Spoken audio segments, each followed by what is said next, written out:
Assalamualaikum warahmatullahi wabarakatuh. Innal hamdalillah nahmaduhu wa nasta'inuhu wa nastaghfiruh wa na'udzu billahi min shururi anfusina min sayyiati a'malina may yahdihillahu fala mudilla lahu wa may yudlil fala hadiya lahu. Asyhadu an la ilaha illallah wa asyhadu anna Muhammadan 'abduhu wa rasuluhu la nabiyya ba'dahu. أما بعد فإن أصدق الحديث كتاب الله وخير الهدي هدي محمد صلى الله عليه وسلم وشر الأمور محدثاتها وكل محدثة في الدين بدعة وكل بدعة ضلالة وكل ضلالة في النار. Para jamaah rahimani wa rahimakumullah, kita bersyukur kepada Allah yang telah memberikan banyak kemudahan kepada kita, kemudahan untuk mendapatkan ilmu yang bermanfaat, kemudahan untuk menambah iman, kemudahan untuk beribadah kepada Allah Subhanahu wa ta'ala, kemudahan untuk mendapatkan rahmat Allah Subhanahu wa ta'ala dalam satu majelis ilmu, majelis yang sangat mulia sekali. Tidak ada tempat yang lebih mulia selain dari majelis ta'lim, majelis yang tidak bisa diungkapkan kemuliaannya dengan kalimat, hanya satu kata saja, bahwa majelis ilmu ini adalah jalan cepat menuju surga Allah Subhanahu wa ta'ala, jalan yang paling mudah menuju surga Allah Subhanahu wa ta'ala. Sehingga orang-orang yang duduk di sini tentu mereka adalah orang-orang yang dicintai oleh Allah Subhanahu wa ta'ala, orang-orang yang kesehariannya senantiasa ditemani oleh para malaikat, orang-orang yang senantiasa dinaungi dengan rahmat Allah Subhanahu wa ta'ala. Ini adalah sebuah kemuliaan yang luar biasa. Makanya tidak heran para ulama itu mengatakan duduk di majelis ilmu sejam saja itu jauh lebih mulia daripada orang sholat sunnah 1000 rakaat. Inilah al-ilm, cahaya di dunia dan cahaya di akhirat kelak. Hari ini kita akan bicara dan mendalami surat Al-Fatihah. Ada apa dengan surat Al-Fatihah ini? Kenapa surat ini disebut oleh Rasulullah sallallahu alaihi wasallam di dalam hadis yang diriwayatkan oleh Al-Imam Bukhari, bahwa surat ini disebut dengan istilah Ummul Quran. Kenapa kok disebut Ummul Quran? Di hadis yang lain disebut dengan istilah Ummul Kitab.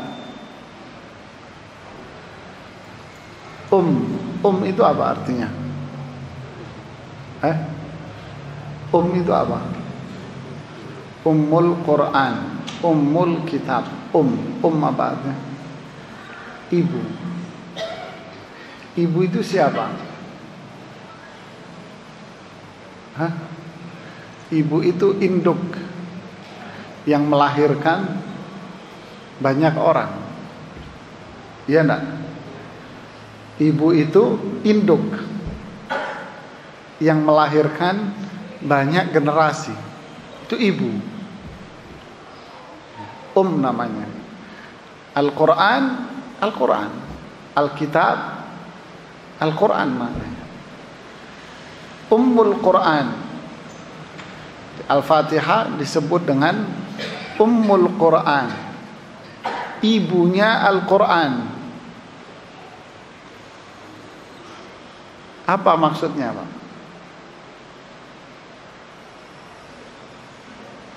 Hah? Apa maksudnya? Al-Quran, Al-Fatihah disebut Ummul Quran, ibunya Quran. Hah? Apa maksudnya? Siapa yang tahu? Tak paham juga? Nah, coba saya sentil lagi. Tadi apa artinya? Siapa ibu ini? Yang melahirkan. Dari ibu ini lahir banyak. Paham ya? Oke. Sekarang Al-Fatihah disebut Ummul Quran. Al-Fatihah disebut ibunya Al-Quran. Kenapa?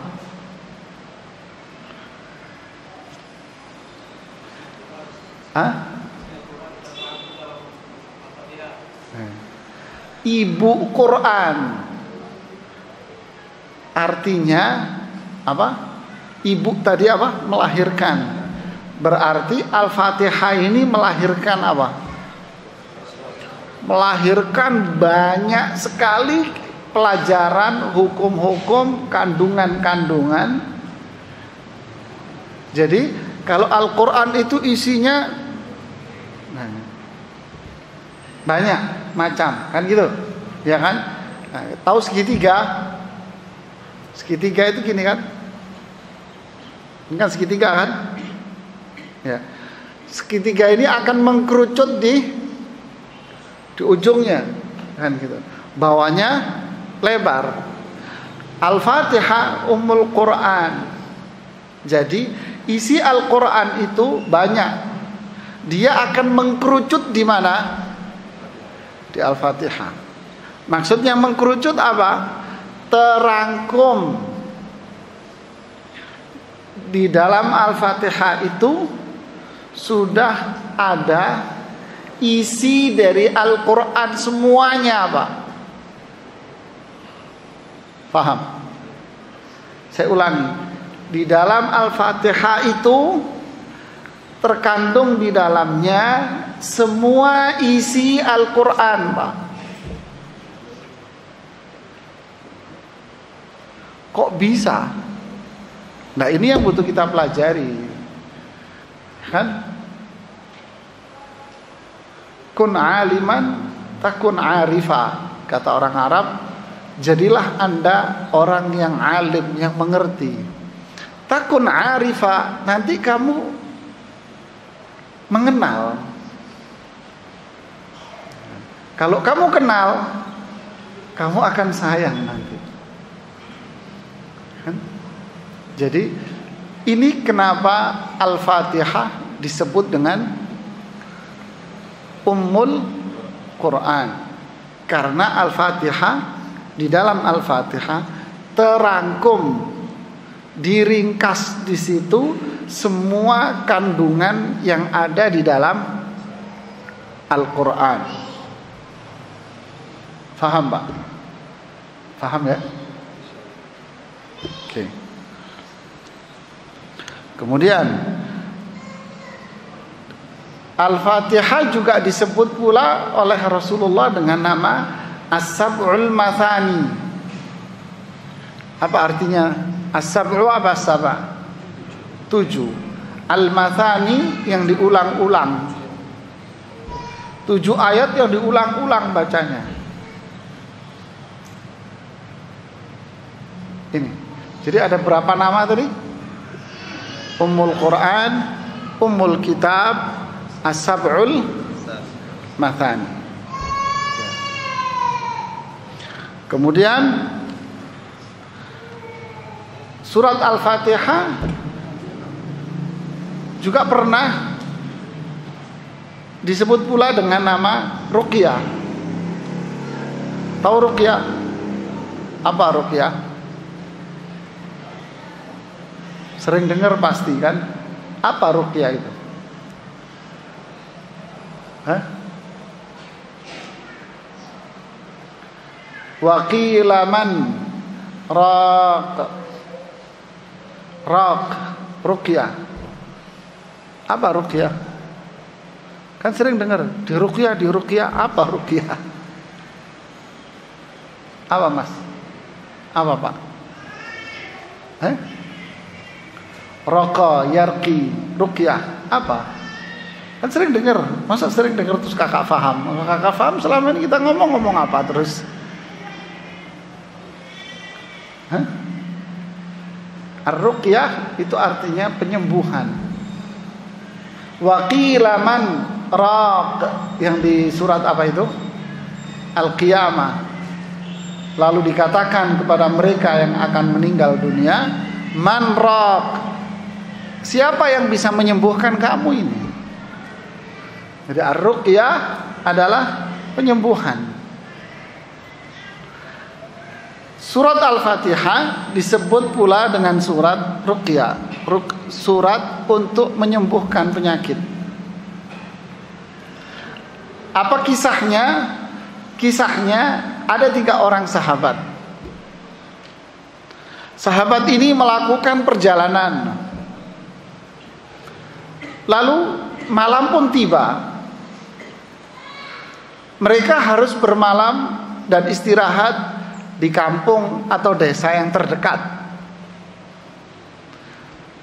Mereka pun akhirnya beristirahat di kampung dan desa terdekat yang mereka lewati. Sahabat ini malam itu memang dalam posisi sangat lelah, lapar sekali. Ketika mereka masuk di kampung itu, mereka minta sebagai tamu, mereka minta jamuan makanan. Adakah sesuatu yang bisa kita makan? Penduduk kampung tidak mau ngasih sama sekali. Tidak mau ngasih makanan, jamuan sama sekali. Akhirnya malam itu para sahabat ini istirahat dalam kondisi perut yang lapar. Tidak lama setelah ini, kepala dusunnya, kepala desanya tersengat kalajengking. Sibuklah penduduk desa untuk menyembuhkan kepala dusunnya ini, kepala desanya. Tetapi mereka tidak berhasil menyembuhkan si kepala desa ini. Sudah berusaha ke sana kemari, mereka tidak bisa menyembuhkannya. Lalu salah seorang dari mereka mengatakan, mungkin tamu-tamu kita itu bisa menyembuhkan penyakit ini. Lalu datanglah utusan dari penduduk kampung menemui 3 sahabat ini. Utusan itu mengatakan bahwa kepala dusun mereka tersengat kalajengking. Adakah kalian bisa menyembuhkannya? Karena sahabat lapar. Kami coba, tapi deal dulu, bikin kesepakatan dulu. Ini riwayat sahih, riwayat Bukhari. Kita bikin kesepakatan dulu. Apa itu kesepakatannya? Kamu bayar ke kita beberapa ekor kambing dari 2 sampai 10 lah. 2 boleh, 3 boleh, maksimal 10. Oke, setuju. Setuju, sepakat. Kan lapar mereka, Pak. Datanglah mereka ke rumah kepala dusun ini. Lalu salah satu dari sahabat ini memegang bagian tubuh yang tersengat kalajengking. Dipegang bagian tubuhnya. Posisi mana yang tersengat, itu yang dipegang. Lalu dibacakanlah surat Al-Fatihah sama dia. Setelah dibaca surat Al-Fatihah, kepala dusun ini sembuh, seakan-akan tidak pernah sakit sama sekali. Artinya apa? Sembuh total. Para sahabat pun agak bingung. Sembuh, gitu kan? Kok sembuh? Akhirnya mereka mengatakan, kalau gitu kambing-kambing ini jangan kalian sembelih, jangan kalian makan. Boleh nggak ini makan ginian? Bingung mereka, kok sembuh? Gitu kan. Akhirnya mereka pulang dengan membawa kambing-kambing ini dalam kondisi hidup menemui Rasulullah Sallallahu Alaihi Wasallam. Diceritakan kepada Rasulullah kisah mereka dengan penduduk kampung yang tadi. Lalu beliau menjawab apa? Wa ma yudrika annaha ruqyah. Emang kamu kalian ini tahu dari mana kalau surat Al-Fatihah ini bisa menyembuhkan penyakit? Ucapan Rasulullah ini bukan pertanyaan. Rasulullah bukan nanya ke mereka, tidak. Rasulullah nggak nanya. Rasulullah ingin membuat pernyataan bahwa surat Al-Fatihah ini memang ruqyah, tapi dengan bahasa bertanya. Kalian tahu dari mana kalau memang ini ruqyah? Maksudnya Al-Fatihah itu memang ruqyah loh gitu. Kemudian beliau mengatakan, kambingnya masih ada, bagi dong, kata Nabi. Nah, jadi dari hadis Bukhari ini, surat Al-Fatihah ini akhirnya disebut dengan surat ruqyah. Surat yang bisa menyembuhkan penyakit fisik dan penyakit psikis, penyakit fisik dan penyakit non fisik. Kisah Al-Imam Ibnu Qayyim di kitabnya Madarijus Salikin luar biasa. Beliau bercerita, hari itu beliau melakukan ibadah umrah apa haji gitu di Makkah tentunya. Ketika beliau sampai pada sa'i antara Safa dan Marwah, di tengah-tengah sa'i tiba-tiba seluruh persendian Imam Ibnu Qayyim ini tak berfungsi. Persendiannya tidak berfungsi, Pak. Lemas anggota tubuhnya karena persendiannya lemah, sudah nggak bisa dipakai. Akhirnya beliau harus nggak bisa berjalan sudah karena persendiannya lemas, nggak berfungsi. Akhirnya di tengah-tengah sa'i itu beliau harus duduk kayak orang lumpuh begitu. Fatadzakart, kata beliau, saya pun ingat akan surat Al-Fatihah bahwa itu adalah ruqyah. Lalu aku pun mencoba untuk mengobati diriku dengan Al-Fatihah ini. Aku ruqyah diriku, aku terapi diriku dengan bacaan Al-Fatihah. Lalu beliau pun membaca Al-Fatihah untuk dirinya dengan digosokkan ke anggota tubuh beliau yang lemas itu tadi. Dengan izin Allah, tubuh beliau kembali berfungsi seperti sedia kala, dan beliau sembuh seketika itu, dan beliau bisa langsung melanjutkan sa'inya. Fa akhbartu bidzalika zumalai, saya pun beritahukan tentang hal ini kepada semua teman-temanku, dan mereka yang sakit pun akhirnya dengan izin Allah mereka bisa sembuh dari penyakitnya ketika mereka membaca Al-Fatihah. Ini dahsyat dari surat. Kalau kita baca Al-Fatihah kok nggak sembuh-sembuh, Ustaz? Yang salah siapa? Al-Fatihahnya yang nggak mujarab. Dulu mujarab, Pak, sekarang sudah enggak. Atau orangnya, Pak, yang tidak mau menerima Al-Fatihah. Mana yang salah? Hah? Kita nih sakit, kita bacain Al-Fatihah sampai pegel mulut kita, tetap nggak sembuh, Pak. Yang salah siapa? Apakah janjinya Al-Fatihah nggak benar, atau kitanya yang nggak benar? Hah? Kitanya yang nggak benar.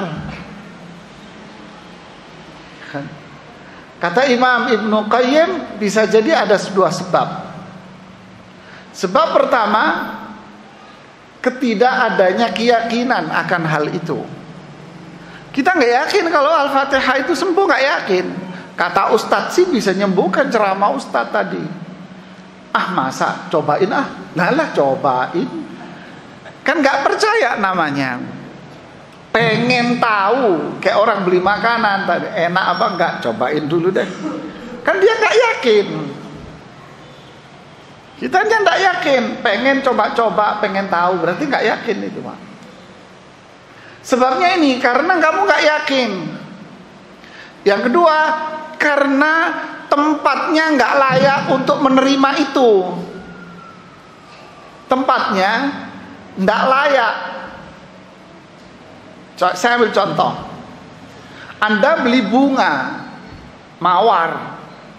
Mawarnya mawar yang merah. Mahal tuh. Kemudian Anda beli, Anda tanam di rumah. Dapat 2 hari mati itu tanaman.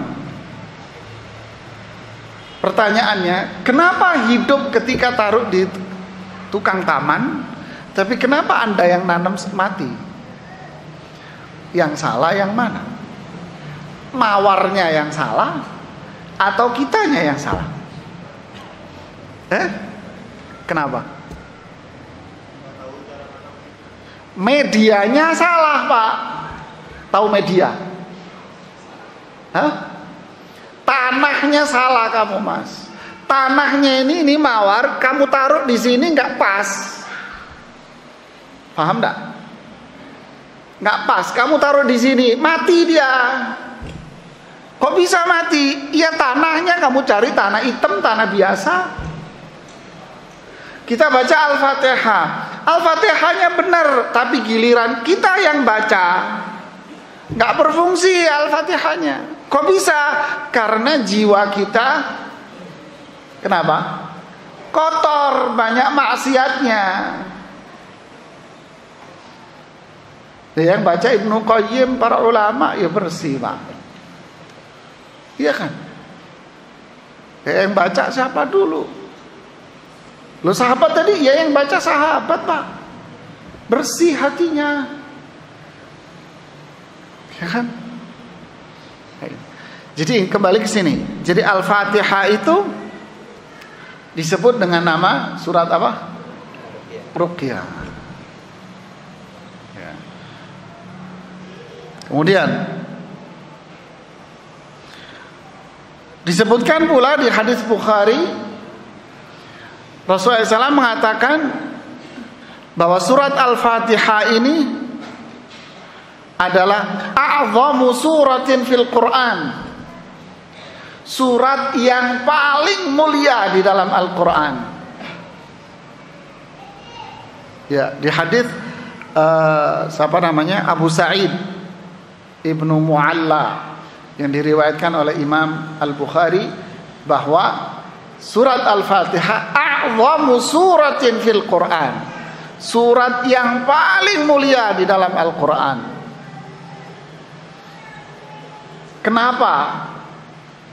Alasannya sama dengan tadi. Kenapa disebut Ummul Quran tadi? Kenapa? Karena apa tadi?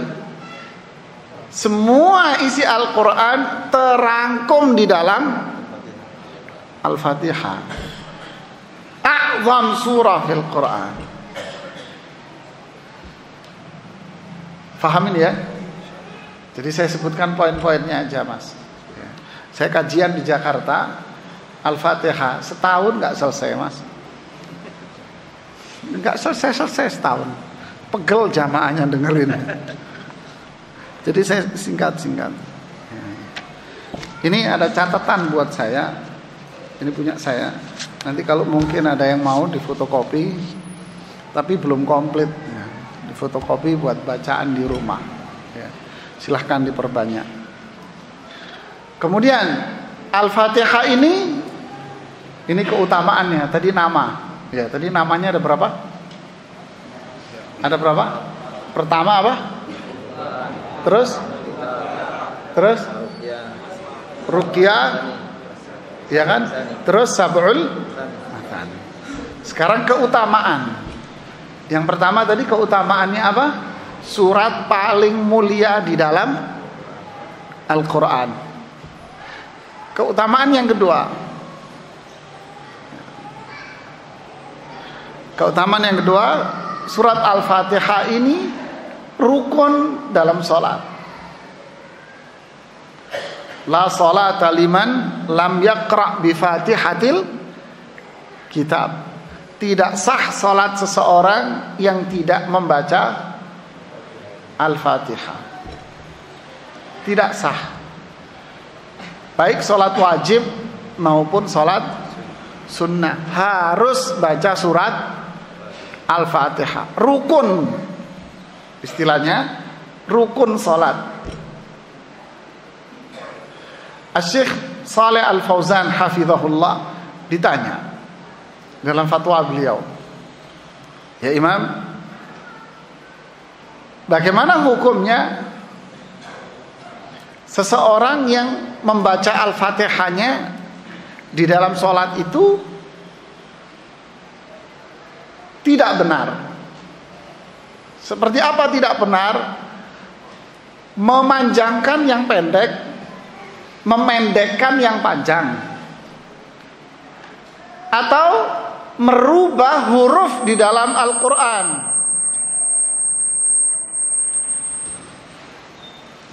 Dirubah hurufnya.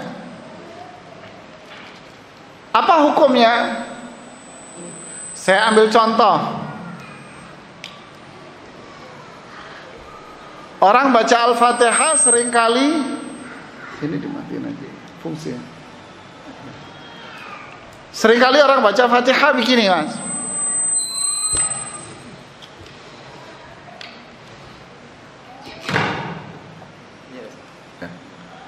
Seringkali orang baca Al-Fatihah seperti ini. Alhamdulillahi Rabbil Alamin. Iya tidak? Ar-Rahmanir Rahim. Iya. Maliki Yaumiddin. Iya. Ini salahnya fatal, Pak. Waduh, gimana dong gitu? Ini salah fatal, Pak. Saya ngomong apa adanya. Kenapa? Dia merubah huruf di dalam Al-Quran. Dia membuang huruf di dalam Al-Quran. Apanya? Satu, huruf yang seharusnya dia baca ha, dibaca ha. Alhamdu, seharusnya dibaca alhamdu. Alhamdu seharusnya begitu, tapi dia membacanya alhamdu pakai ha. Rabbil alamin seharusnya begitu, tapi dibaca sama dia Rabbil alamin. Huruf ain dirubah sama dia menjadi huruf hamzah. Artinya jauh, Pak. Rabbil alamin, alamin itu sekalian alam semua. Kalau alamin orang-orang yang mules sakit perut, Pak, artinya. Jauh ya, itulah bahasa Arab. Bapak salah mengucapkan huruf, runyam artinya, Pak. Runyam artinya, ngaco terus artinya, Pak. Ar-Rahmanir Rahim dibaca sama dia Ar-Rahmanir Rahim. Maliki dibaca sama dia Maliki. Yaumiddin dibaca sama dia Yaumiddin. Apa jawaban Syekh Fauzan? Bahasa beliau halus. Saya takut sholatnya tidak sah, karena membaca Al-Fatihah itu hukumnya rukun.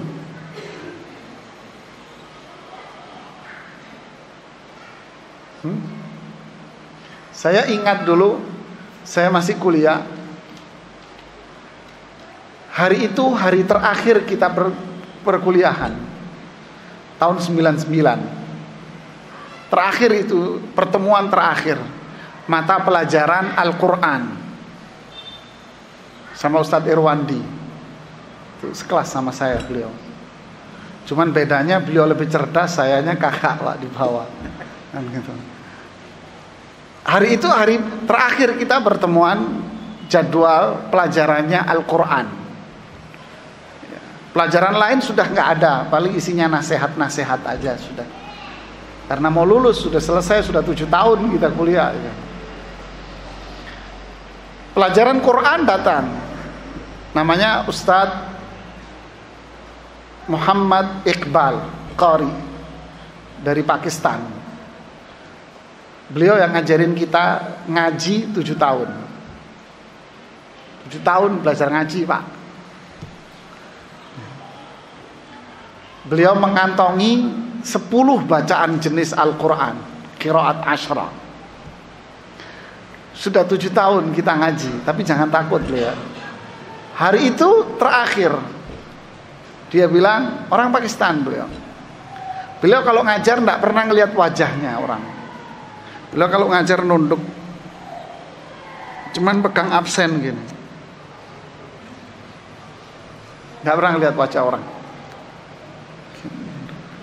Beliau bilang, ini hari pertemuan terakhir. Kalian sebentar lagi keluar jadi dai, dipandang oleh masyarakat. Saya akan tes bacaan Quran kalian. Lu selama ini 7 tahun apaan? Kan gitu kan? Saya mau tes terakhir apa? Baca Al-Fatihah.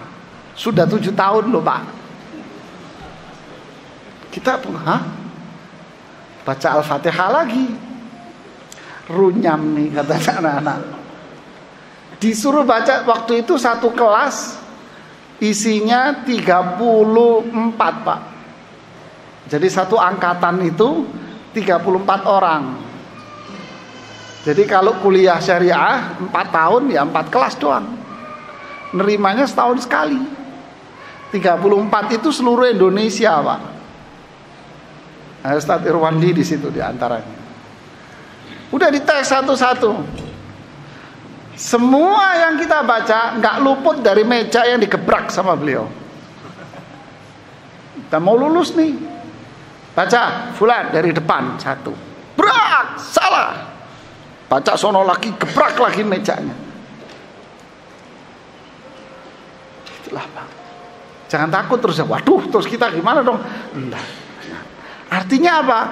Belajar, Pak. Ya, setor bacaan Al-Fatihah sama ustadz yang ada di masjid antum. Takut bacaan Al-Fatihah kita belepotan. Ya, ini. Jadi keutamaan Al-Fatihah apa? Al-Fatihah itu rukun sholat.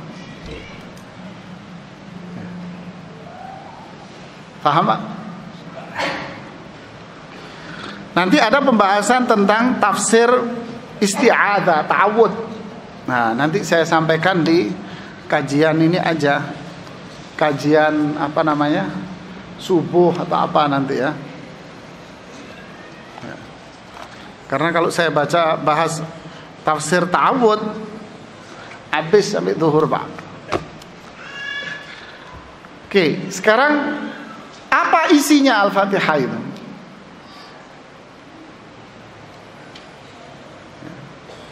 Isinya apa? Ini secara umum, isinya apa? Isinya disebutkan oleh Rasulullah SAW di hadis Bukhari dari sahabat Abu Hurairah radhiyallahu taala an. Allah berfirman, namanya hadis apa ini? Qudsi. Allah berfirman, qasamtu salata baini wa baina 'abdi nisfain. Saya bagi as-shalah, maksudnya Al-Fatihah. Nah, ini pelajaran lagi, berarti Al-Fatihah disebut juga dengan nama salat. Saya bagi Al-Fatihah ini menjadi 2 bagian. Ini Allah yang bilang.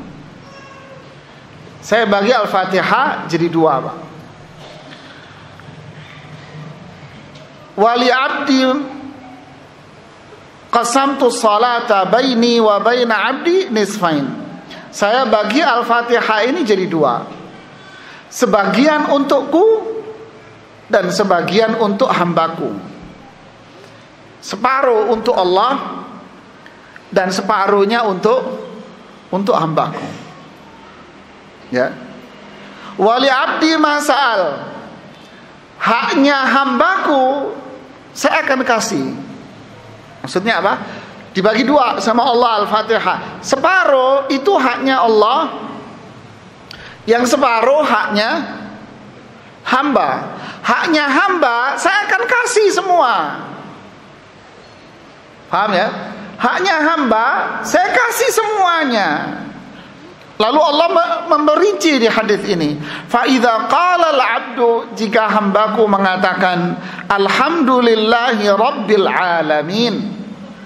Jika dia baca alhamdulillahi rabbil alamin, maka Allah berfirman, hamadani abdi, hambaku memujiku. Artinya ini masuk haknya siapa? Haknya Allah. Allah punya hak. Apa itu? Dipuji. Wa idza qal, jika dia baca ar-rahmanir rahim, Allah mengatakan asna alayya abdi, hambaku menyanjungku. Berarti haknya siapa? Allah masyian. Jika hambaku membaca maliki yaumiddin, Allah mengatakan majjadani abdi, hambaku memuliakan diriku. Berarti haknya siapa? Allah.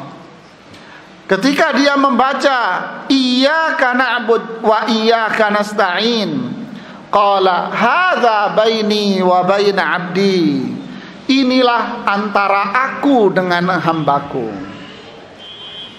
Berarti mulai dari alhamdulillah sampai maliki yaumiddin milik siapa? Maksudnya milik Allah apa? Sanjungan, pujian yang menjadi hak Allah Subhanahu wa taala. Iyyaka na'bud sampai ke bawah, inilah ranahnya, masuk siapa? Hamba. Kemudian kelanjutannya, ihdinas siratal mustaqim, dan seterusnya. Inilah haknya hambaku dan dia akan mendapatkan apa yang dia minta. Faham secara global sampai di sini. Jadi pilihan pertama dari alhamdulillah, kemudian ar-rahmanir rahim, kemudian maliki yaumiddin, ini adalah haknya. Iyyaka na'bud sampai habis, ini hanya manusia, hamba Allah. Ketika hamba Allah membaca ini, maka Allah akan kasih apa yang dia mau. Paham sampai di sini, Pak? Paham ya? Kita masuk sekarang di pembahasan Al-Fatihahnya. Nanti kalau mau ditanya masalah fikih, malah apa, silahkan. Saya hanya menyampaikan pointernya aja. Ya. Kita akan jelaskan kata demi kata yang ada di Al-Fatihah. Yang pertama apa? Tafsir basmalah, Bismillahirrahmanirrahim. Saya nggak sampaikan di sini. Nanti mungkin kalau ada waktu kuliah subuh di mana? Di Komplek Kapolda. Nah, nanti saya jelaskan di situ dahsyatnya ta'awud dan keutamaan dari basmalah. Ya, besok subuh ya. Oke. Kita lihat yang pertama. Alhamdulillah Rabbi Al-alamin. Ada 4 kata. Ya. Alhamdulillah Rabbi al-alamin. Apa ini artinya? Alhamdulillah itu artinya pujian. Kalau kita terjemahkan alhamdulillah, di terjemahan tepat segala puji bagi Allah, Tuhan sekalian alam. Kan gitu kan terjemahannya? Segala puji bagi Allah, Tuhan sekalian alam. Kita kupas, Pak. Kita lepas ayat kata demi kata. Saya sederhanakan biar antum bisa mudah mencerna. Alhamdulillah, hamd itu artinya apa? Pujian. Ya. Saya tanya sekarang, pujian itu apa, Pak? Pujian itu apa? Hah? Pujian. Hah? Pujian ya pujian, kan gitu kan. Memuji orang. Maksudnya apa? Menyanjung dia, ngangkat dia, kan gitu kan? Dengan menyebutkan apa?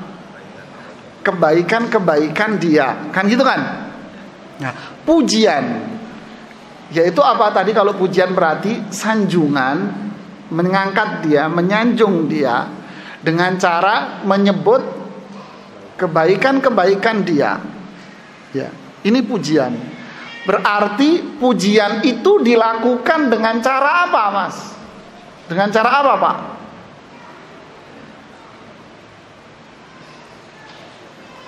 Dengan cara apa? Umpama nih, Anda mau muji si A di depan orang, Anda mau muji tapi cuma gini doang.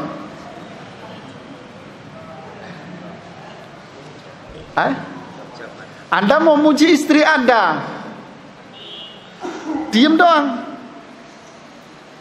Apa yang terjadi? Pengen muji malah berantem kamu, Mas, sama istrimu. Ngamuk, emang saya patung kamu cuekin, kan gitu kan? Berarti pujian itu bagaimana caranya? Dengan lisan. Paham? Alhamdulillah, pujian dengan menyebutkan kebaikan-kebaikan, kemuliaan-kemuliaannya, sifat-sifat baiknya dengan cara lisan kita ngucapin.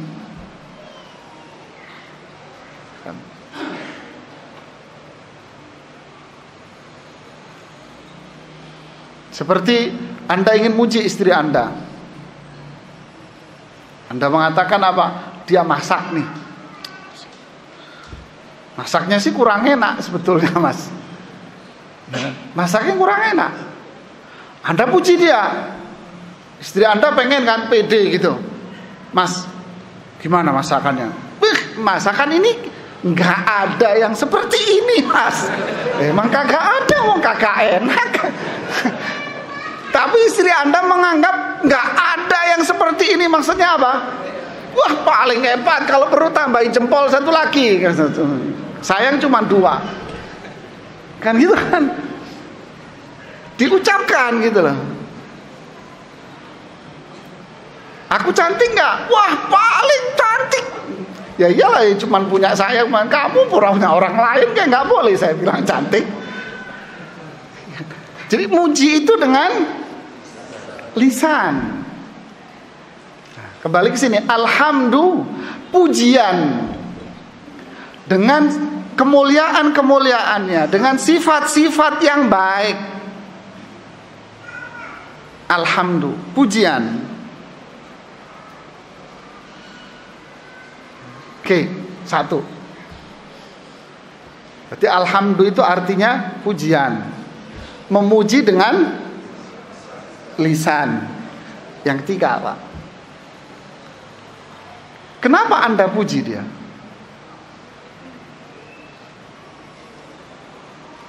Kenapa? Hah? Kenapa, Pak? Mengharapkan sesuatu. Memuji seseorang dengan menyebutkan kebaikan dengan lisan kita, mengharapkan sesuatu, berarti pujian ini pujian apa? Gombal. Iya kan, Pak? Ada udang di balik, kata orang Jawa, udang di balik peyek, Pak. Nah, iya itu pujian memang, tapi pujian gombal, Pak. Terus belum terjawab berarti pertanyaannya. Kenapa kita memuji? Kenapa, Pak? Nah, kenapa? Nah, ini Pak jawabannya. Kenapa kita memuji dia? Karena kita sayang sama dia. Karena cinta, Pak. Karena cinta kita memujinya. Baru dipuji. Ini namanya pujian.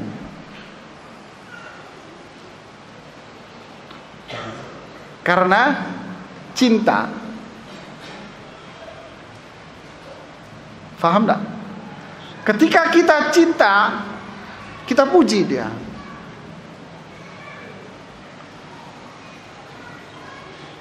Ya. Alhamd. Pujian yang seperti ini, memuji, menyebutkan kebaikan dengan lisan kita, didasarkan karena apa? Cinta. Dan juga didasarkan atas apa? Ta'zim, pengagungan. Bukan cinta saja, cinta dan mengagungkan dia. Paham enggak? Belum, saya kasih bandingan. Anda memuji istri Anda. Kenapa? Kenapa? Karena sayang. Kan gitu kan? Cinta. Apakah cinta yang didasarkan pengagungan atau cinta yang bersifat manusia dari hawa nafsu? Yang mana? Cinta dari diri, hawa nafsu. Ya, jangan memaknai hawa nafsu jelek ya. Hawa nafsu itu diri kita. Dari diri kita. Cinta memuji dia karena kita sayang. Sayang dari mana? Dari diri. Ya. Ini yang disebut dengan pujian yang bersifat manusiawi, Pak. Ini manusiawi. Kenapa? Karena setiap manusia itu pasti memiliki sifat cinta dan memiliki sifat kasih sayang. Pasti itu. Ketika kita cinta, sayang sama orang, kita puji dia. Bukan karena kita mengagungkan dan memuliakan dia, tidak. Tapi saya sayang sama dia. Paham enggak? Muncul orang lain, dia memuji seorang tokoh. Kenapa? Karena dia sayang. Kenapa? Karena dia mengagungkan tokoh itu. Dipuji selangit, Pak, sama dia. Kalau ada orang mencoba untuk tidak memujinya, hati-hati kamu, Mas. Apa? Kualat kamu, Mas, kata. Iya enggak? Kualat loh, Mas. Kok bisa? Iya, cucunya Nabi ini, Mas. Hati-hati loh, Mas, kualat.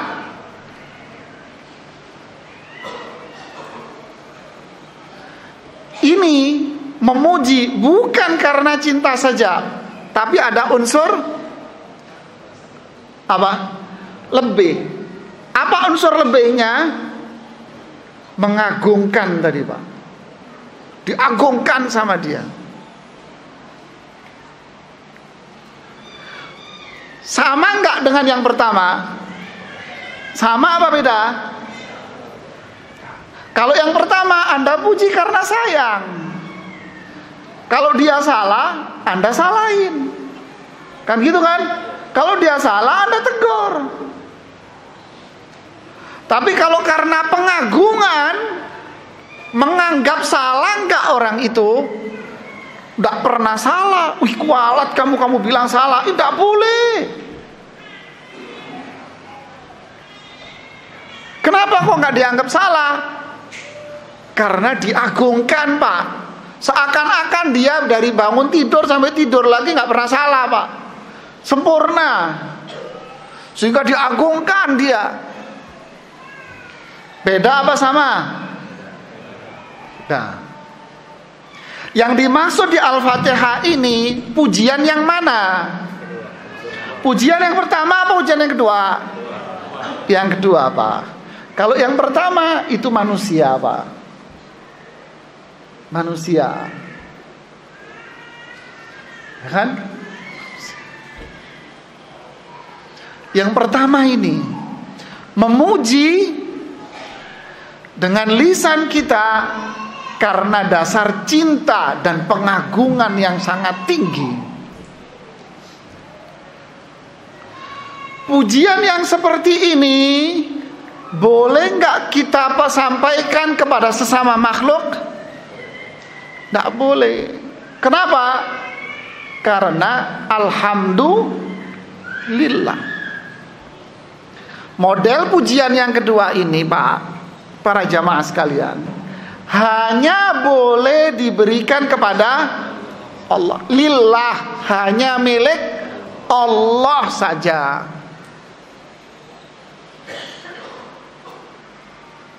Faham, Pak?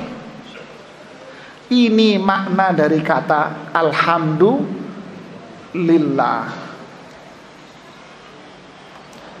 Dalam enggak maknanya, Pak? Dalam ini maknanya, Pak. Pujian yang seperti ini itu milik Allah, Pak. Nah, kalau kita muji sama manusia, pujian karena satu, karena kata Bapak tadi. Apa, Pak, tadi, Pak? Ada sesuatu yang diharapkan. Kan gitu kan? Yang kedua, memuji orang karena seperti Bapak tadi bilang apa?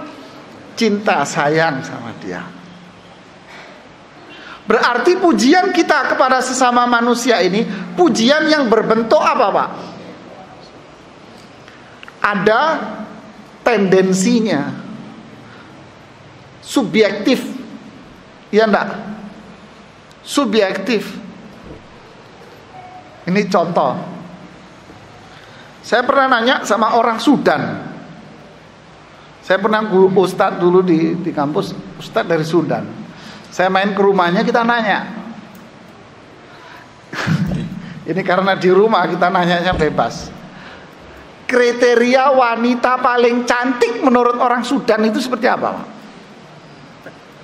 Ketawa dia geli. Dia jawab, kriteria wanita yang paling cantik menurut orang Afrika apa? Yang paling hitam, Pak. Semakin gelap dia, itu semakin cantiknya, Pak. Katanya dia begitu. Waduh, kalau kita kelihatan giginya doang tuh. Apanya yang cantik? Iya enggak? Hah? Kita bengong. Paling cantik itu yang paling hitam gelap gulita, itu cantik sudah bagi dia. Terus kalau pakai baju warnanya kuning muda, Pak. Dari alun-alun sana kelihatan, Pak. Kuning sekali warnanya itu. Kuning, bukan kuning tua, kuning muda. Itu cantiknya. Wah, sudah. Kan? Artinya apa? Subjektif, Pak. Sudah nggak bisa mendapat tokan yang jelas. Contoh satu, contoh lain. Ada orang memuji temennya, Pak, orang itu baik loh, Pak. Masa, baik, Pak, orangnya baik, Pak. Kamu tahu dari mana? Saya tahu Pak, bener orangnya baik. Padahal sholat kagak. Sholat enggak dia Pak, kagak sholat. Dibilang baik Pak. Ada orang kedua, rajin sholat, taat sama Allah, beribadah. Dia bilang, dia tuh dia, alah percuma Pak, tuh orang gak bener. Itu di jawaban Bapak, kenapa dipuji dia? Padahal dia kagak sholat, gak ibadah, gak bener. Kenapa dipuji Pak? Karena dia pernah dapat duit. Sama dia pernah makelaran gagal Pak. Jengkel dia, kagak dipuji. Iya enggak? Ini manusia. Berarti pujian manusia itu pujian yang bersifat materi, hawa nafsu. Iya enggak? Inilah pujian kita manusia. Sama istri, itu pujian. Pujian karena apa? Karena diri kita, karena sifat manusia kita. Tapi pujian kepada Allah bersifat mutlak Pak. Maksudnya mutlak itu apa? Anda merasa, Anda tidak merasa, Anda tahu, Anda tidak tahu, Allah adalah zat yang patut dipuji. Allah zat yang patut dipuji dan harus dipuji. Anda tidak memuji Allah, runyam kamu hidupmu. Kenapa? Karena pujian kepada Allah itu adalah menyanjung Allah, mencintai Allah, mengagungkan Allah.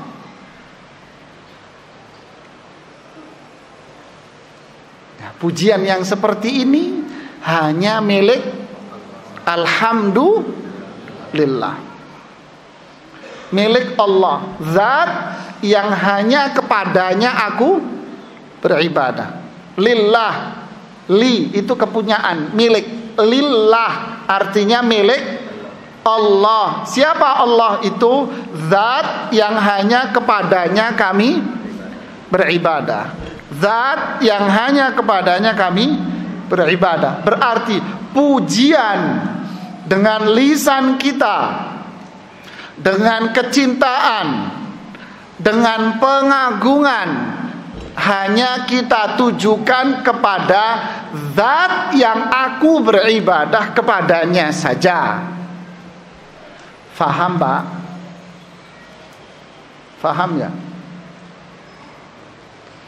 Kalau memuji manusia dengan cara seperti ini, dia telah berbuat apa? Syirik Pak, menyekutukan Allah. Paham ya? Ini makna dari alhamdulillah. Makanya orang yang memuji Allah, baca zikir alhamdulillah, apa keutamaannya? Apa? Kan ada tuh di hadis Arba'in Nawawi. Iya enggak? Hadis yang keberapa? Hadis yang ke-37 apa ya? Apa bunyinya? Alhamdulillahi tamlaul mizan. Zikir, rajin baca zikir dengan membaca alhamdulillah, sekali aja pahalanya bisa memberatkan timbangan di akhirat Pak.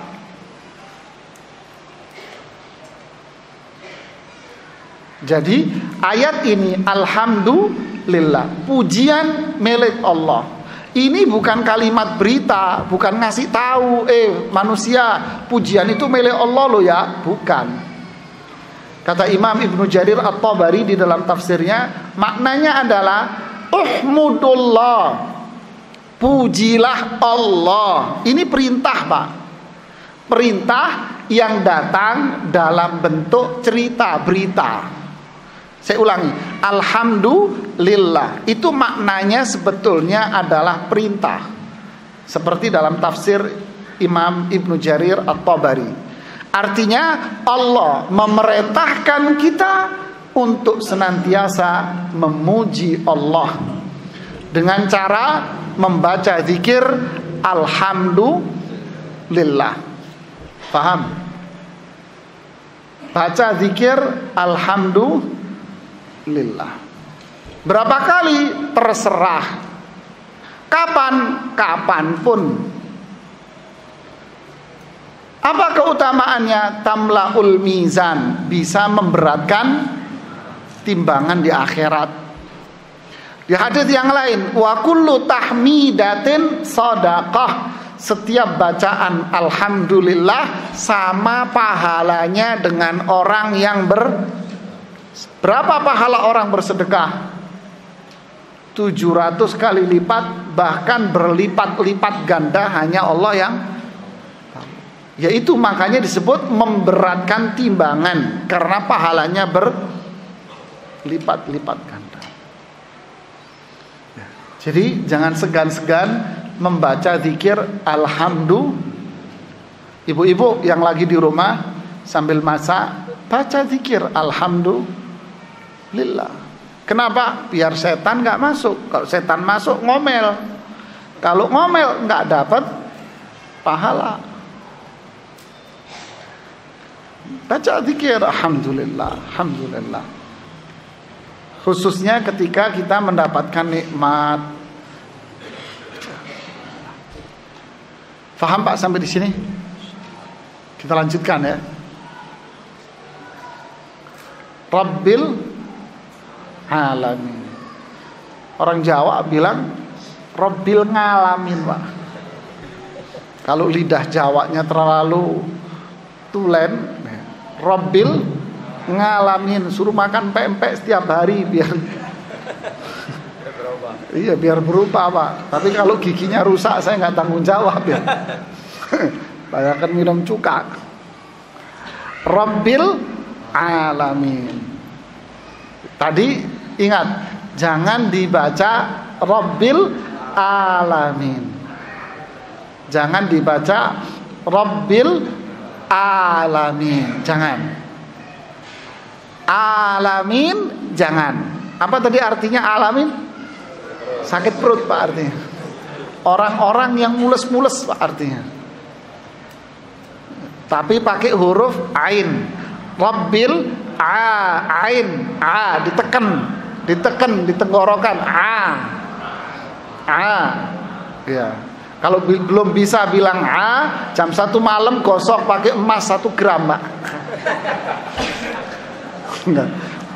Jangan dilakuin loh ya, disuruh Ustadz katanya, runyam saya dikira dukun nanti akhirnya. Ya, oke, kita kembali ke sini untuk biar nggak terlalu tegang aja. Ya. Rob, apa artinya Rob itu, Mas? Rob. Orang mengartikan Tuhan, sebetulnya nggak tepat terjemahan Rob dengan artinya Tuhan itu. Apa artinya Rob? Rob itu ya Rob jangan diartikan sudah. Rob jangan diartikan. Sudah Rob aja. Apa artinya Rob? Rob itu artinya 3. Rob itu artinya Al-Khaliq, pencipta. Yang kedua, Rob artinya Al-Malik, penguasa. Yang ketiga, Rob itu artinya Al-Mudabbir, maha mengatur.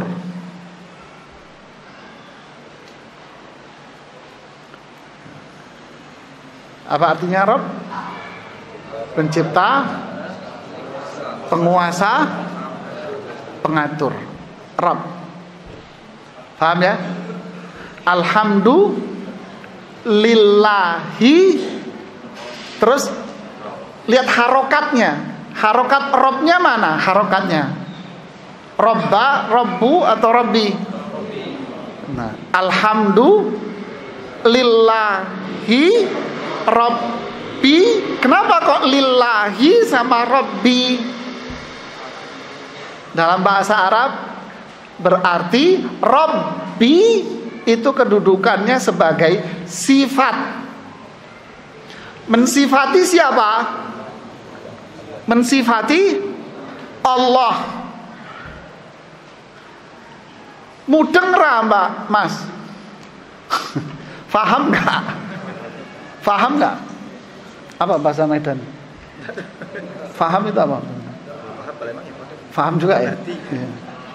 Faham nggak Mas? Saya ulangi lagi ya. Saya ulangi, coba perhatikan. Alhamdulillahi Rabbi. Kenapa kok Rabbi?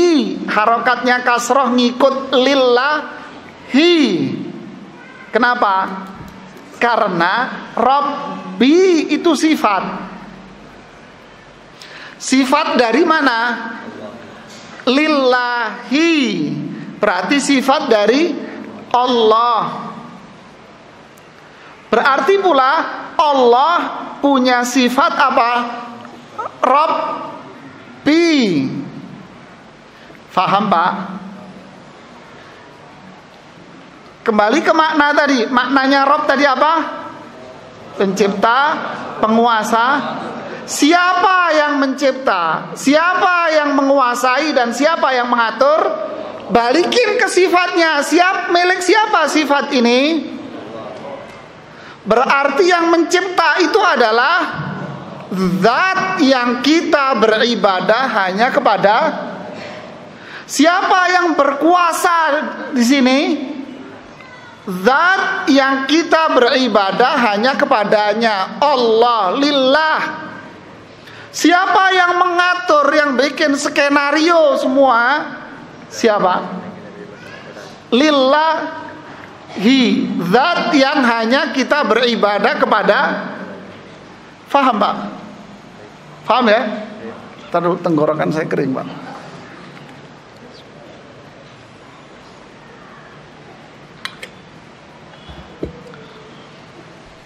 Faham enggak? Alhamdulillah. Lihat, fahami di makna tadi penjelasannya ya. Jadi kalau kita baca Al-Fatihah, bayang-bayangin makna satu-satunya. Ya. Alhamdulillah. Apa tadi alhamdulillah? Lillahi, apa lillahi? Rabbi. Oh, Rabbi ini sifat. Sifat milik Allah. Berarti Allah yang bermakna zat yang hanya beribadah kepadanya kita. Memiliki sifat apa?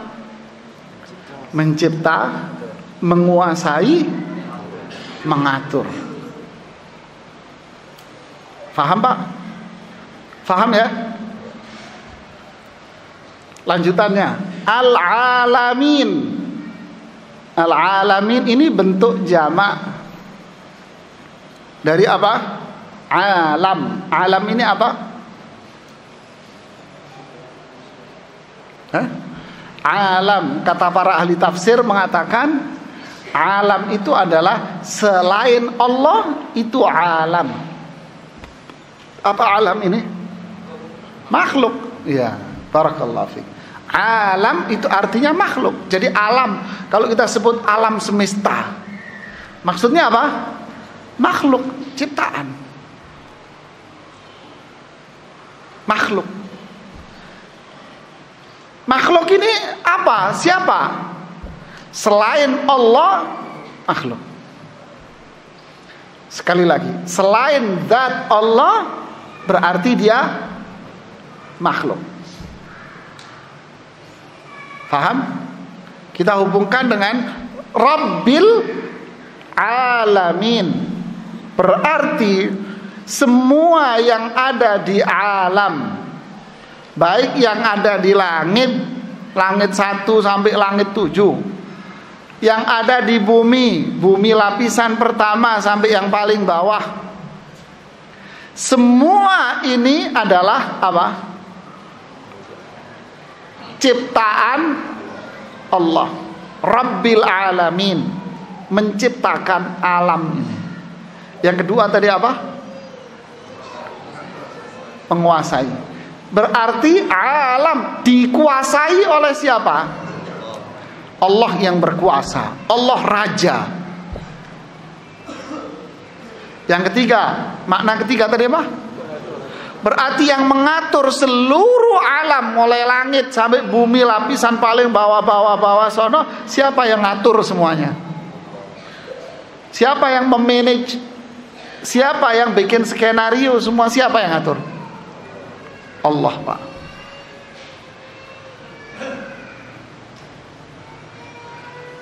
Makanya kalau kita belajar tauhid, tauhid itu ada 3. Pertama, tauhid apa? Rububiyah itu apa? Rububiyah diambil dari kata Rob. Diambil dari kata Rob, pencipta, penguasa, pengatur. Tauhid rububiyah artinya apa? Ya ini, alhamdulillahi rabbil alamin. Berarti semua yang ada di alam ini adalah makhluk. Yang menciptakan siapa? Yang berkuasa pada diri kita siapa? Yang mengatur urusan kita siapa? Siapa Allah itu? Zat yang kita beribadah hanya kepadanya. Oleh karena itu, zat ini harus kita apakan? Kita puji, Pak. Faham alurnya? Alhamdulillah, pujian milik Allah. Kenapa pujian milik Allah? Balik lagi jawabannya, Rabbil. Subhanallah. Menunjukkan apa ini, Pak? Kekuasaan Allah, kebesaran Allah. Menunjukkan apa pula? Bahwasannya makhluk ini di mata Allah apa, Pak? Kecil. La yusawi janaha ba'udah. Kamu ini enggak sepadan dengan apa?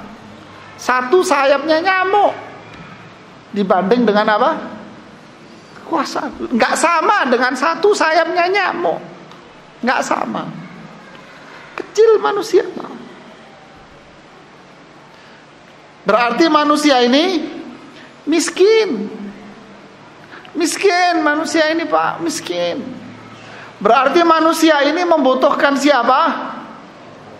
Allah. Kenapa? Karena Allah yang berkuasa. Faham, Pak? Faham ya? Jadi alhamdulillahi rabbil alamin. Pujian yang seperti ini didasarkan atas sifat apa tadi? Cinta. Dan yang kedua, pengagungan. Kenapa muncul cinta dan pengagungan? Karena Rabbil. Faham sampai di sini, Pak?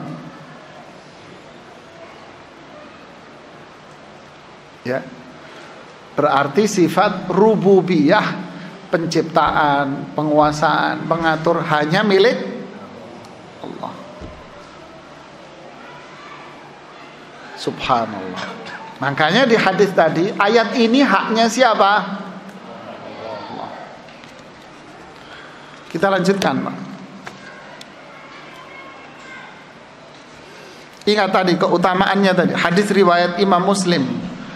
Ya, hadis riwayat Imam Muslim dari Abu Malik Al-Asy'ari, zikir membaca alhamdulillah pahalanya seberapa? Lainnya apa? Memberatkan timbangan. Enggak mau berat timbangan kita. Fa amma man thaqulat mawazinuhu fa huwa fi 'ishatir radiyah. Orang yang timbangannya itu berat. Maksudnya timbangannya berat apa? amal baiknya banyak Pak, fahuwa fi 'ishatin radiyah, maka dia akan berada dalam kehidupan yang diridhoi oleh. Apa kehidupan yang diridhoi itu? Surga Pak. Banyak zikir dengan membaca alhamdulillah. Kemudian maknanya lagi apa? Kita harus bertauhid kepada Allah, bahwa alam semesta ini milik Allah. Alam semua Allah yang mengendalikan. Allah yang mengatur semua alam. Oh ini subur, oh ini kurang subur, oh ini sono subur banget. Siapa yang atur? Anak bapak. Ada anak bapak yang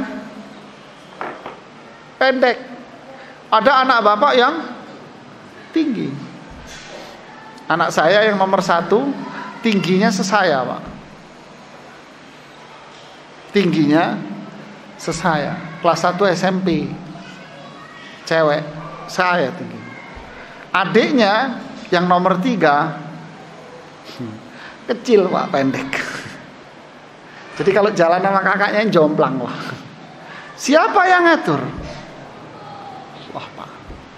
Anak bapak yang 1 Allah ciptakan cantik, yang 1 biasa, hidungnya mancung ke dalam. Siapa yang ngatur Pak?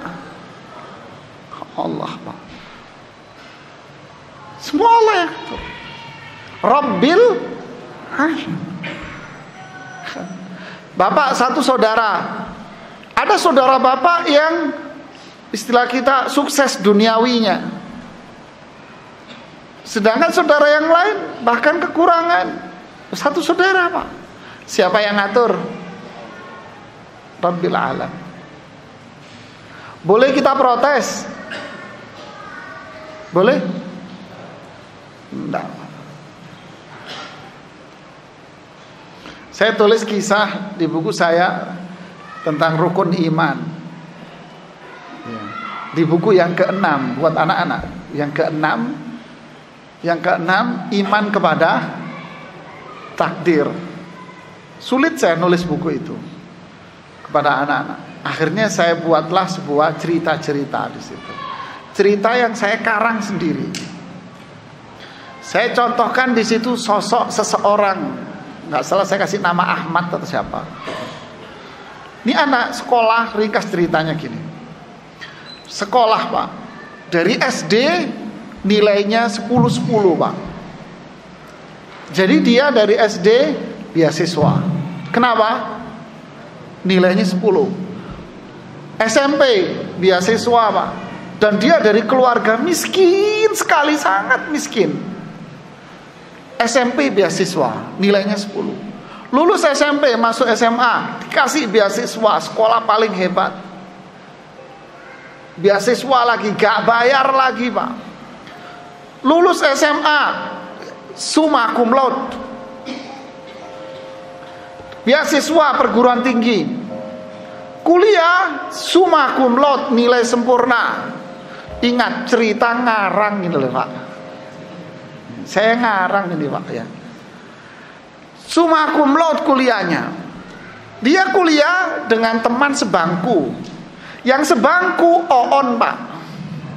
Tahu Oon Pak? Apa?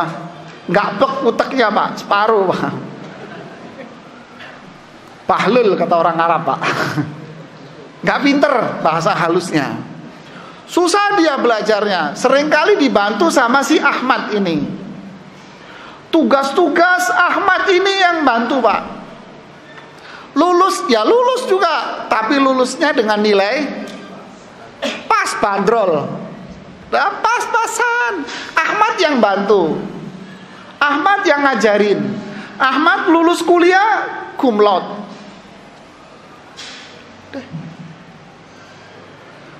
Lulus udah masing-masing. Ahmad membantu ibunya. Setelah selang berapa lama, selama sekian tahun, Ahmad coba melamar pekerjaan biar ekonominya lebih naik. Melamarlah di sebuah perusahaan besar.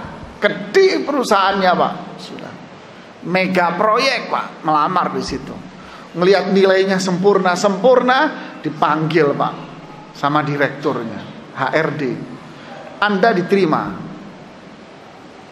Besok Anda diinterview langsung oleh direktur utama perusahaan. Wih, hebat Pak. Besok jam 9 di ruang direktur utama. Ketemulah besok, cerita ngarang Pak. Ya, serius amat saya lihat wajahnya. Saya cerita ngarang kok serius Anda. Tegang amat ngedengerin ceritanya. Ya. Akhirnya besok jam 9 datang Pak si Ahmad ini. Silahkan dibukain pintunya sama sekretarisnya. Masuk ruangan mewah. Masuk. Direktur utama bilang, silahkan masuk. Duduk. Direkturnya balik, nggak taunya siapa direktur utama pemilik perusahaan, temennya yang oon tadi Pak. Kaget. Mat, tuh kok kamu? Siapa yang mengatur ini Pak? Allah. Mungkinkah ini terjadi? Sangat mungkin Pak. Sangat mungkin. Ada beberapa kasus contoh. Orang dulu lulus SD Pak, kaya lagi Pak. Orang-orang pendatang dulu, orang Arab-Arab yang mendatang ke sini, saya diceritain apa? Kalau dagang pakai sarung, pakai not buku kecil, saku dikantongin. Sukses dagangnya. Kagak bisa baca Pak. Nulisnya huruf Arab. Gak bisa ngitung. Tokonya gede, kaya raya, tanahnya di mana-mana, kan begitu kan? Datang. Pak, saya mau beli ini, bayar besok ya. Ya. Dicatat di bornya.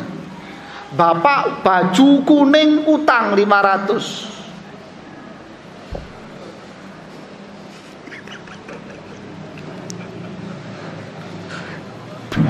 Nyatetnya apa Pak? Baju kuning lah. Kalau ini orang meninggal, baju kuning ini siapa? Tapi itu nyata loh. Ini nggak ngarang loh Pak. Ini nggak ngarang kalau yang ini Pak. Ini yang ini nggak ngarang, nyata. Tapi Allah kasih apa? Anaknya lulus perguruan tinggi S1, S2. Apa kerjanya? Tukang jualin aset bapaknya. Iya enggak? Siapa yang ngatur kehidupan ini? Siapa Pak? Allah. Patutkah kita protes? Hah? Enggak. Kalau kita menginginkan yang baik pada kehidupan kita, minta sama siapa? Rabbil. Inilah manusia. Ini nilai tauhidnya Pak. Faham sampai ayat pertama ini? Ayat yang kedua.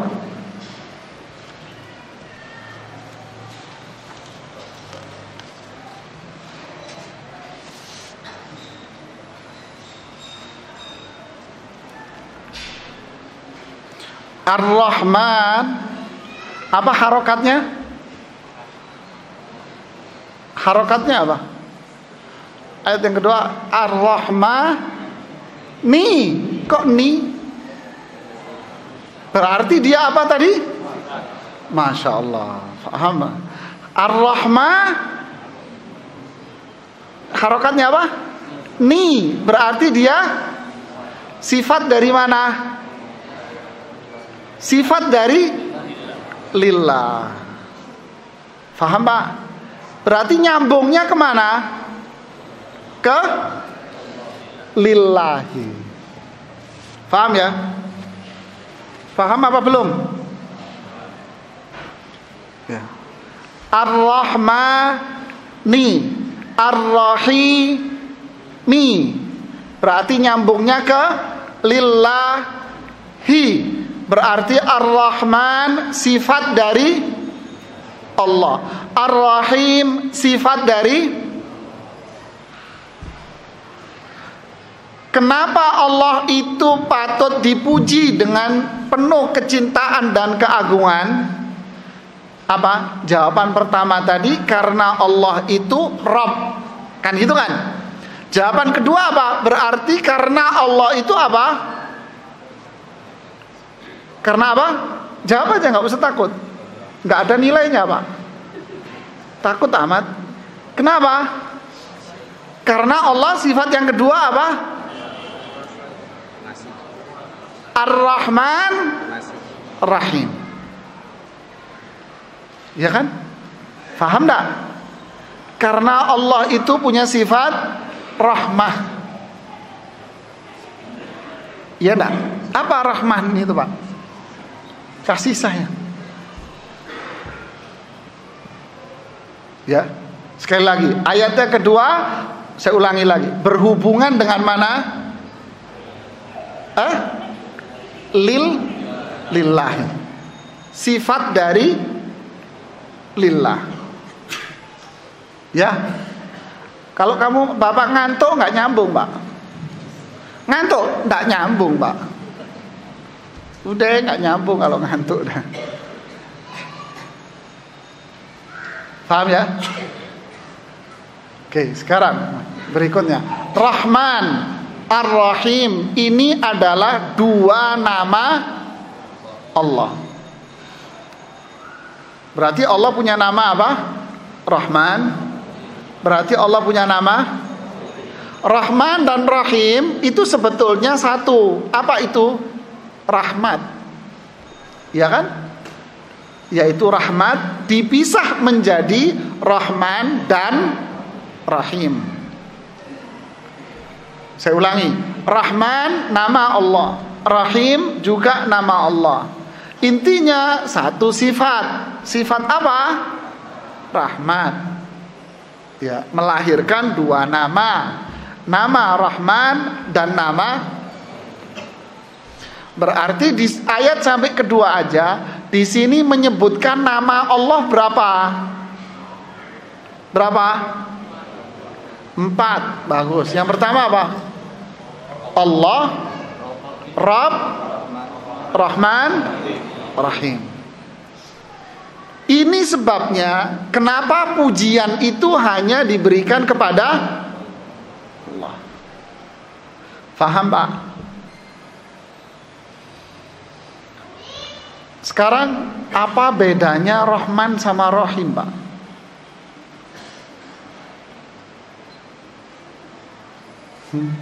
Ketika disebutkan dua-duanya Rahman, Rahim, pasti beda.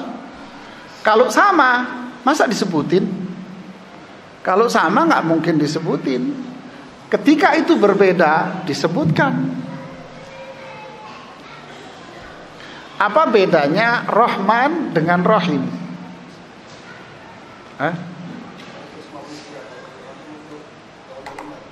Ya, barakallahu fiik. Rahman itu sifat. Ya, perhatikan. Jangan ditulis dulu. Rahman itu sifat yang ada pada zat Allah. Saya ulangi. Rahman itu sifat yang ada pada zat Allah. Berarti zat Allah itu memiliki sifat rahmah. Zat Allah. Faham makna zat ya? Diri Allah mempunyai sifat rahmah. Itu rahmah. Itulah nama Allah Rahman. Apa hubungannya sama kita? Ketika zat Allah diberi nama Rahman dan ketika zat Allah mempunyai sifat rahmah, maka semua al-alamin, nah, kembalinya kemana? Al-alamin, semua al-alamin yang diciptakan, yang diatur, yang dikuasai oleh Allah, akan merasakan rahmat Allah semuanya.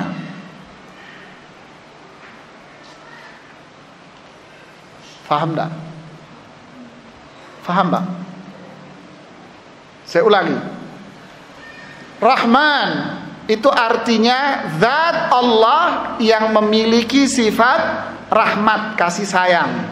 Ketika zat Allah memiliki sifat kasih sayang, maka al-alamin, semua makhluk yang telah Allah ciptakan, yang Allah atur, semuanya akan merasakan rahmat Allah, kasih sayang Allah. Semua akan ngerasain rahmat Allah, Pak. Contoh, rahmat Allah di alam apa seperti, Pak? Hah? Alam naj'alil arda, apa mihada itu? Tidakkah Allah jadikan bumi ini sebagai hamparan-hamparan luas? Apa itu? Allah jadikan bumi ini mata'an lakum wali an'a. Allah jadikan bumi ini kenikmatan buat kamu. Sudah. Bumi ini nikmat semua. Kekayaan alam ini Allah berikan kepada ciptakan manusia. Rahmat Allah. Artinya apa? Semua manusia, semua binatang akan merasakan dan menikmati kekayaan alam. Spesifik, orang lahir lalu dia jadi kafir, Pak. Nasrani umpamanya.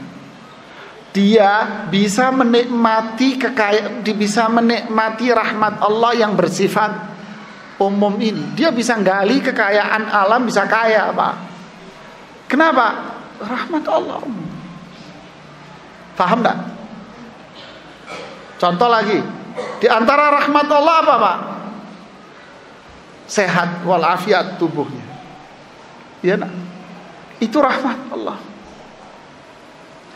Mau dia kafir, mau dia ateis, nggak punya agama, mau dia orang beriman, dia tetap akan bisa merasakan dan menikmati rahmat Allah pada dirinya. Dia bisa dapat rezeki, dia bisa kaya raya, bisa dia sehat walafiat, bisa semua, Pak. Kenapa? Itulah rahmat Allah. Buah dari rahmat Allah, sehingga semua makhluk akan merasakan rahmat kasih sayang Allah pada dia. Faham, Pak?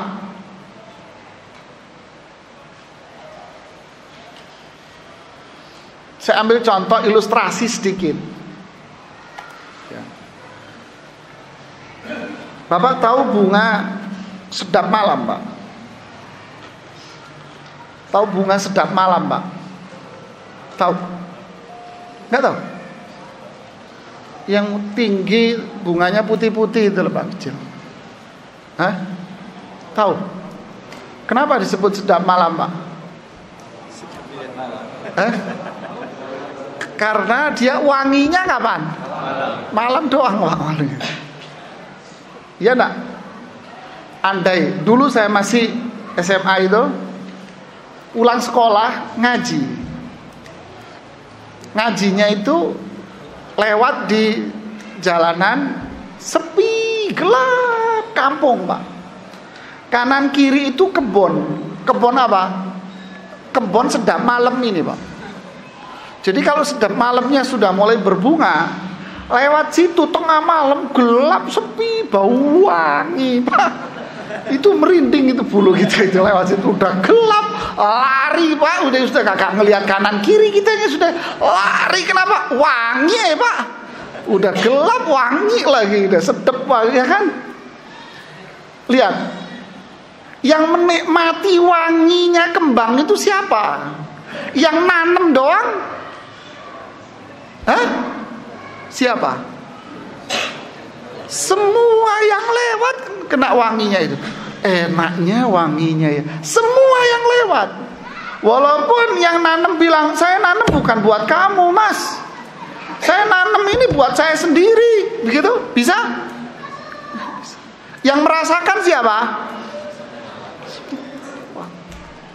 Ini contoh ilustrasi aja. Jadi Allah itu punya nama Rahman.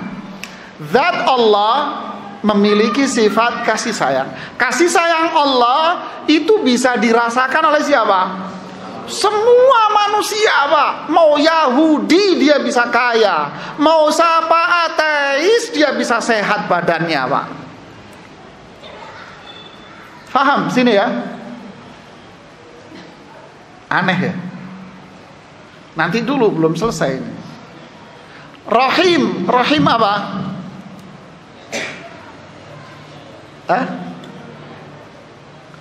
Bapak tahu kayu gahru, Pak? Tahu? Kayu gahru kalau ditaruh dibakar wangi kan, Pak? Iya nggak? Kayu gahrunya dibakar, Pak. Yang mencium aroma wanginya siapa? Semua yang ada di ruangan itu bau wangi, ya kan? Kemudian yang punya gahru ini nyamperin Bapak, Mas, apa? Mas, saya kasih ini. Apa itu, Pak? Ini minyaknya, buat kamu saja.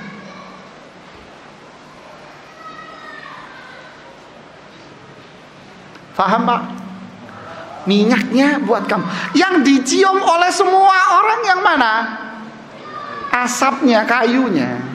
Minyaknya, ekstraknya dikasih siapa? Semua orang kasih siapa? Tahu ekstrak kayu gahru, Pak?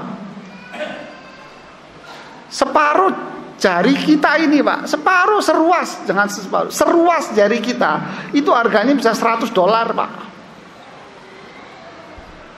Seruas begini, seruas sih. Mahal kan? Mahal.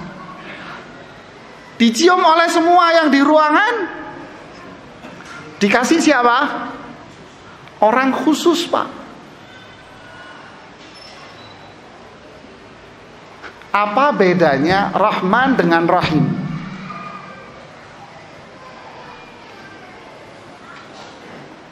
Rahman itu buat semua orang bisa merasakan, menikmati, mencium, semua bisa menikmati. Tapi kalau Rahim apa? Rahmat Allah yang ada pada zatnya itu ada yang dikasih secara khusus, spesial kepada siapa? Orang tertentu saja. Seperti saya kasih contoh tadi. Paham enggak? Contoh lagi. Apa? Pempek yang murah itu ikan apa namanya? Berapa? Yang apa? 1000-an satu. Iya, 1000. Iya, ikan apa itu? Ikan gabus. Ikan gabus ya, yang 1000 ya. Sudah, ikan yang paling murah deh apa itu? Ikan busuk. Tapi kagak enak, jangan ikan busuk, Mas. Ikan busuk kasih orang. Ikan apa? Ikan tempat. Sepat. Ya, ikan sepat. Umpamanya ini contoh aja loh, Pak ya. Ikan gabus apa ikan sepat itu. Ada sajian dikasih ke semua orang, Pak. Yang mana yang dikasih semua orang? Ya ikan sepat ini, Pak, dikasih semua orang. Ya kan? Kasih ikan sepat. Lalu ketika mau pulang, ada empek-empek khusus sama dia dibungkus rapi gitu. Dikasih siapa? Mas Ahmad. Ini bawa pulang Mas Ahmad. Apa yang mahal di ikan apa? Tenggiri, belida. Yang ikan belidanya dikasih, ini Mas bawa pulang. Ya kan? Berarti ada yang memang spesial dan ada yang kelas tempe dipenyet sama sambal, Pak. Paham ya? Jadi yang dirasakan oleh semua orang itu kelas apa? Ikan sepat. Iya. Sama tempe dipenyet sama sambal. Itu yang dirasakan oleh semua orang. Ada rahmat Allah yang spesial, dikasih khusus sama Allah. Kalau yang tadi nggak dikasih, memang dia merasakan. Seperti kembang tadi, kayu garu dicium, memang dia merasakan itu. Tapi kelasnya kelas standar deh. Ada nikmat yang memang spesial, dikasih oleh Allah. Itulah namanya Rahim. Yang dikasih berarti yang apa? Spesial, Pak. Apa itu? Iman. Apa itu? Amal saleh. Kalau rezeki, apa itu? Rezeki halal. Orang kafir, dia bisa menikmati rahmat Allah di alam ini. Bisa mereka menikmati semua. Tapi yang dinikmatin apa, Pak? Ikan sepat, Pak. Sama tempe penyet. Situ ada sambelnya, Pak. Pedas sekali sambelnya. Artinya apa? Ada haramnya di situ banyak, Pak. Kok bisa? Iya, karena dia tidak dikasih menu spesial. Kalau dia dikasih menu spesial, rahmat yang khusus spesial, yaitu iman, dia akan bisa membedakan mana yang halal dan mana yang haram. Itulah sifat Allah, Ar-Rahmanir Rahim. Faham, Pak? Berarti Allah itu memiliki sifat apa? Rahman. Rahman inilah yang menentukan manusia masuk surga. Dan rahmat Allah berarti ada berapa? Ada dua. Rahmat yang bersifat umum, standar. Nasi goreng, ya standar, Pak. Kecap, bawang putih dikeprok-prok, terus kasih digoreng, terus kasih kecap. Udah, nasi goreng, Pak. Ya enggak? Udah yang di pinggir-pinggir jalan kan. Tapi ada nasi goreng yang nggak pakai bawang putih doang, dia pakai bumbu, dikasih kambing, Pak. Wah, melek mata, Pak. Minumnya jus, wah, berdirinya kenceng, tahaknya itu terasa, Pak. Gitu kan enak. Tapi kalau pakai nasi goreng kecap terus pakai tahak, ya. Tahak apanya, Pak? Saya kemarin habis pengajian di rumah sakit RSCM. Di pengajian RSCM, dokter-dokter spesialis gitu. Saya parkir motor saya. Si tukang parkir begini-begini. Saya ledekin tuh tukang parkir. Kang, saya bilang. Orang Sunda kan. Kang, Mas, sini. Habis makan kambing seekor, saya bilang. Kagak, Pak, apa bijinya kangkung, Pak, nyangkut. Bijinya kangkung, poro-poro, Pak, makan kambing. Bukan kangkungnya, Pak, bijinya. Jadi rahmat Allah. Berarti rahmat Allah itu ada berapa? Dua. Yang bersifat umum dan yang bersifat. Apa pelajaran yang bisa kita petik? Patutkah kita orang Islam iri terhadap orang yang menikmati kangkung sama tempe penyet tadi, Pak? Kenapa? Enak ya dia ya, makan pakai tempe penyet gitu, Pak. Ada orang kiri gitu?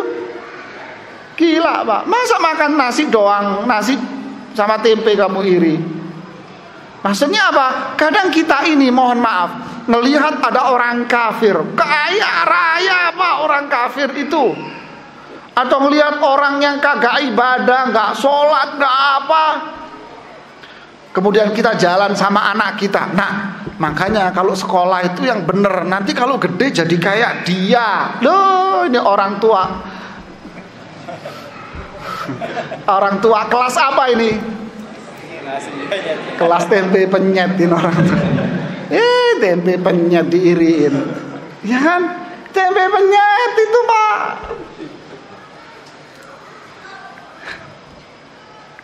Itu kelas semua orang. Yang kita mau ya apa? Kita dengar berita tentang adik Musa. Nah, ini baru iri, Pak. Musa, ya Allah, coba anakku kayak Musa. Kan gitu kan? Nah, ini baru boleh iri, Pak. Kenapa? Itu kelas tempe penyet. Enggak, Pak. Dia spesial. Allah kasih dia.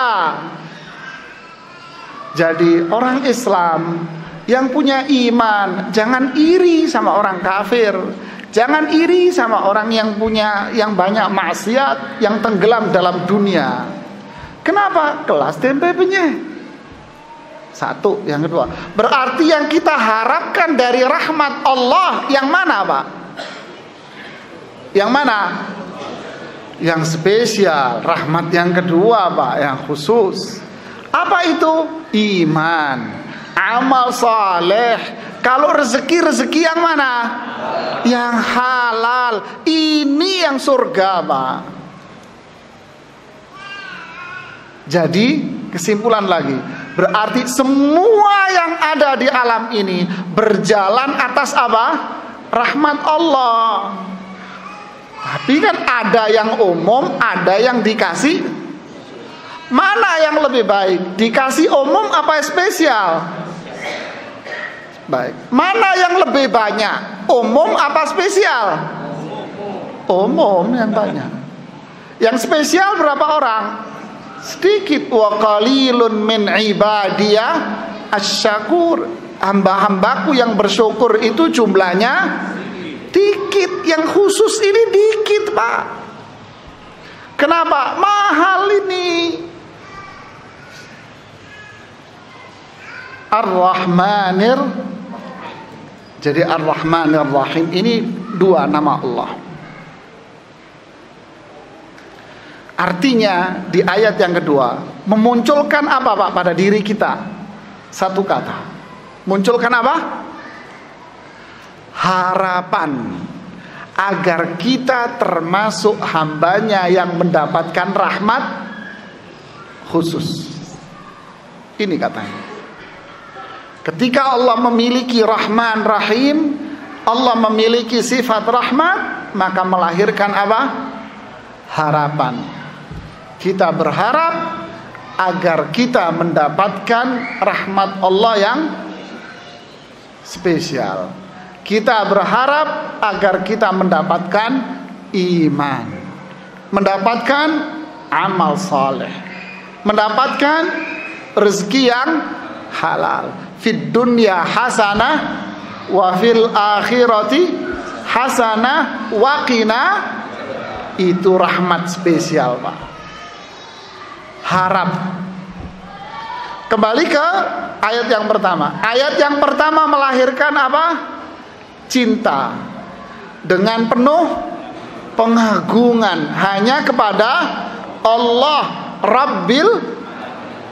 Ayat yang kedua melahirkan harapan yang tinggi kepada Allah. Kenapa? Karena Allah itu Rahman Rahim. Faham, Mbak, sampai sini?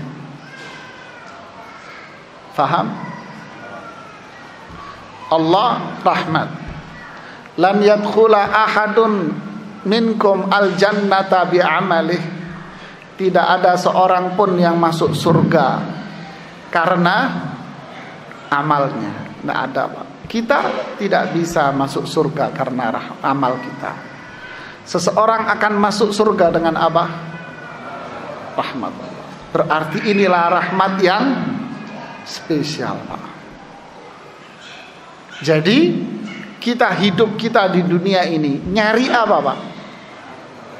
Nyari rahmat Allah yang spesial. Bukan nyari sekelas tempe penyet, Pak. Ya kan? Kita cari rahmat. Jadi kita hidup untuk cari. Benarkah slogan orang barat, time is money? Benarkah itu? Berarti kalau orang berprinsip time is money, berarti dia sekelas apa? Tempe penyet, Pak. Paham ya? Jangan pulang pengajian yang diinget tempe penyet doang nanti, Pak. Paham? Yang kita cari rahmat, Pak. Kita hidup melek mata sampai merem lagi. Yang kita cari adalah surga, Pak. Apapun pekerjaan kita ingin mendapatkan rahmah Allah. Karena Allah itu Rahman dan Rahim. Jam berapa tuh? Pertanyaan. Ya. Nanti kita lanjutkan di mana? Nanti malam. Nanti malam kita lanjutkan ayat yang ketiga di Masjid Sukabakti. Ya. Kita lanjutkan ayat-ayat berikutnya. Nggak habis, kita lanjutkan besok pagi di Masjid Imam Syafi'i. Nanti subuh kita mengenal ta'awud sama basmalah. Ada apa dengan kalimat ta'awud dan ada apa dengan kalimat basmalah? Ya. Mudah-mudahan bermanfaat buat kita. Ini ada pertanyaan, silakan kalau ada yang mau bertanya. Ini ada pertanyaan tertulis. Assalamualaikum Ustaz. Waalaikumsalam. Bagaimana dengan berita seorang ustadz yang murtad? Apakah beliau itu tidak pernah menafsirkan Al-Fatihah dengan baik? Seorang ustadz yang murtad. Pertama, nanti kita akan bahas pada ayat ihdinas siratal hidayah. Hidayah itu di tangan Allah, Pak. Jadi Allah yang membolak-balikkan hati. Allah yang bolak-balikkan hati dengan cepat. Ya, makanya kita harus rajin berdoa kepada Allah. Yang kedua, kalau memang ini inti pertanyaan meragukan, maksudnya kok bisa dia seorang ustadz kok murtad? Masyarakat kita ini label ustadz itu gampang, Pak. Ya enggak? Cukup dengan baju koko, peci putih, ditambahi surban sedikit, udah. Jalanan cimpakan. Bener kan? Apalagi tampang-tampang Arab sedikit, Habib.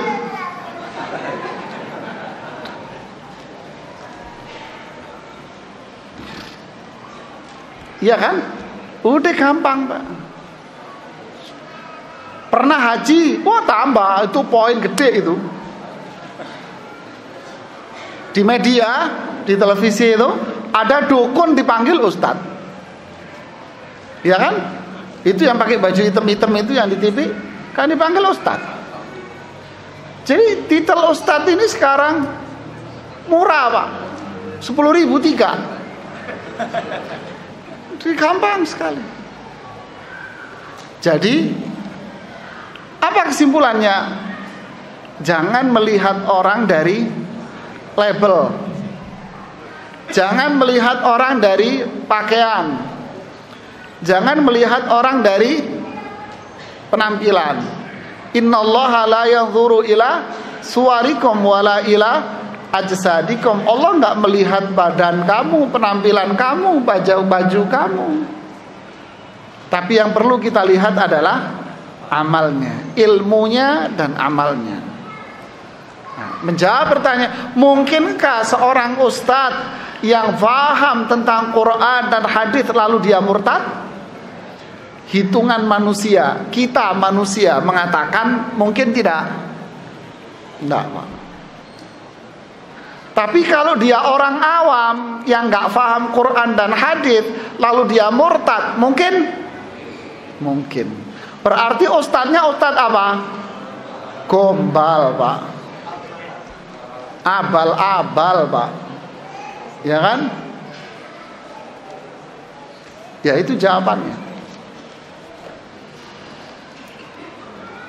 Apa yang harus dilakukan apabila mendapati imam salah dalam membaca surat Al-Fatihah, padahal sudah pernah diberitahu dan terkadang bacaannya masih dan terkadang masih salah. Pertama, ya kasih tahu terus, Pak.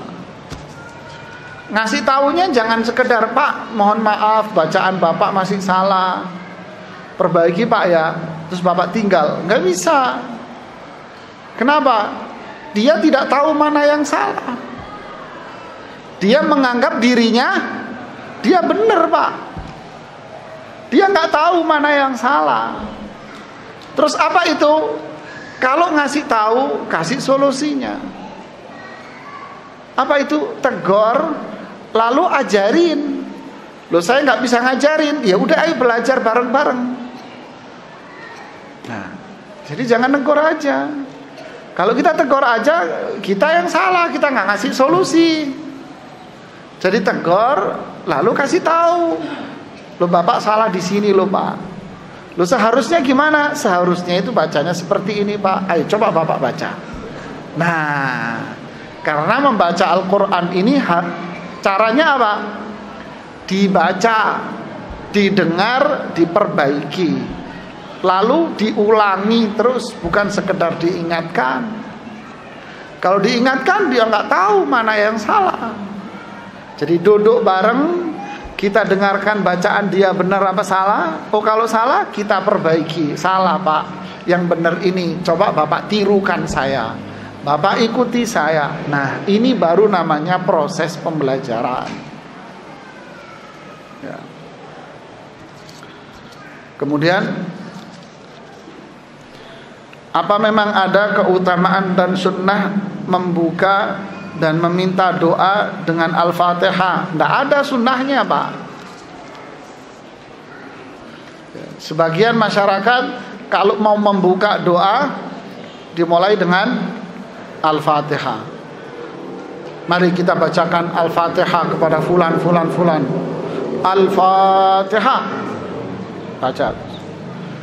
Atau setelah baca doa, selesai baca doa, kemudian mengatakan, terakhir ditutup dengan apa? Baca Al-Fatihah. Adakah tuntunannya? Al-Imam As-San'ani di kitabnya Subulus Salam di bab tentang jenazah, ini madhabnya Syafi'i. Imam San'ani madhab Syafi'i di Subulus Salam. Beliau mengatakan, di negara saya, yaitu Yaman, sering orang memulai doa dengan Al-Fatihah dan mengakhiri doa dengan Al-Fatihah. Ini adalah bid'ah yang mungkar. Ini madhab Syafi'i. Ini Imam San'ani Asy-Syafi'i.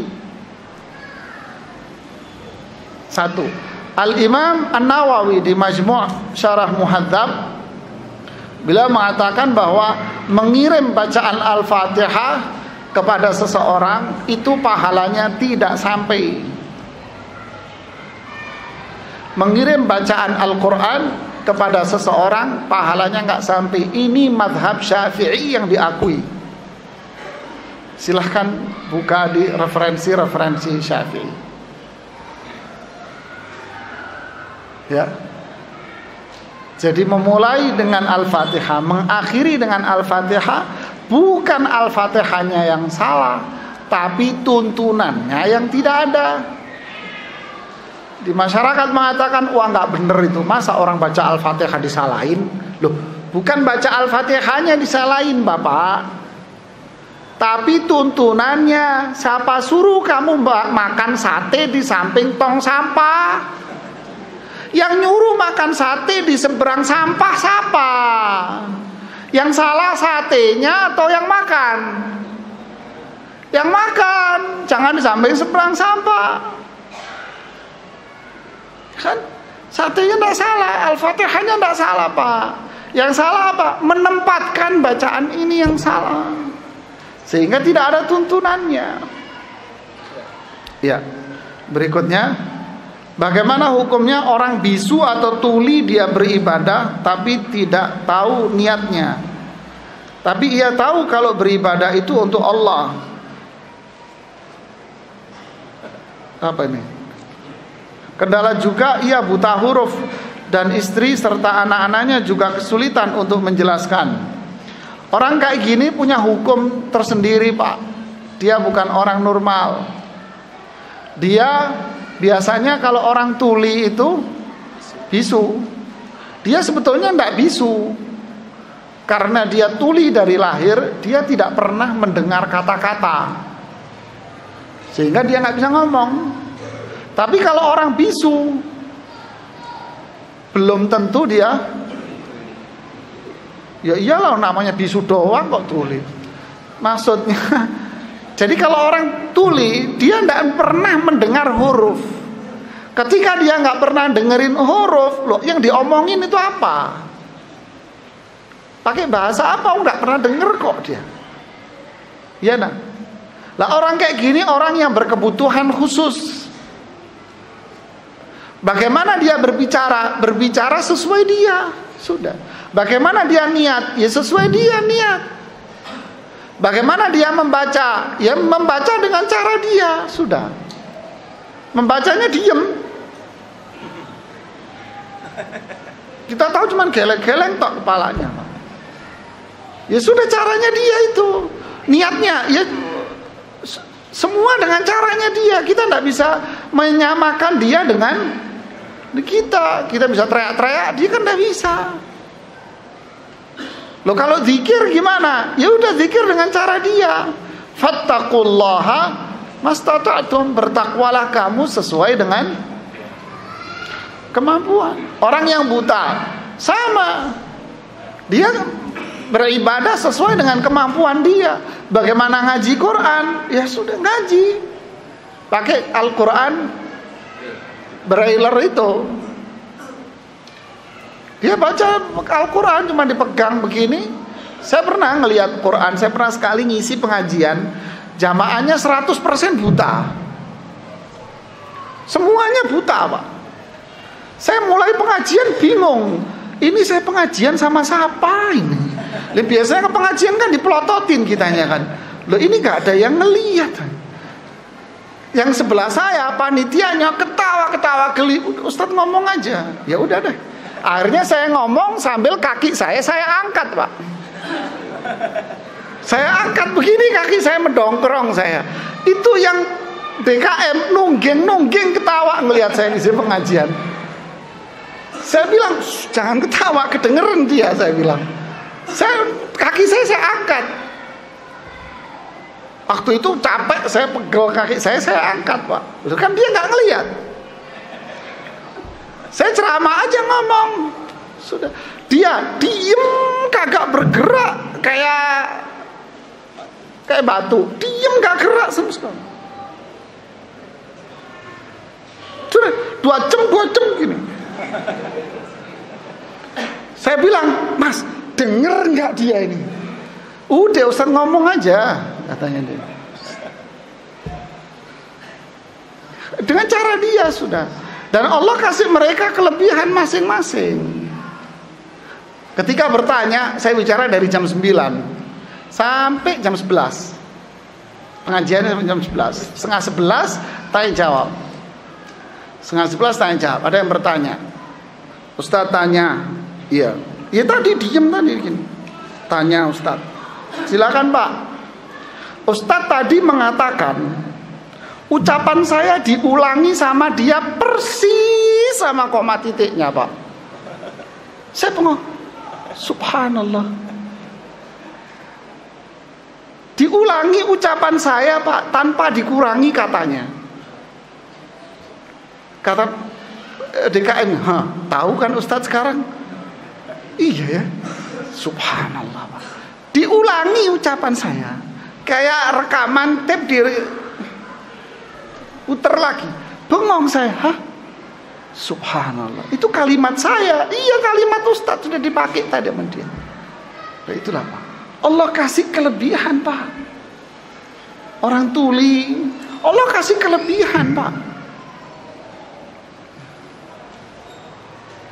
Jadi jangan diukur dia dengan kita. Ada sekolahan di Jakarta, daerah Kebonjeruk. Sekolahannya ini khusus buat orang tuli.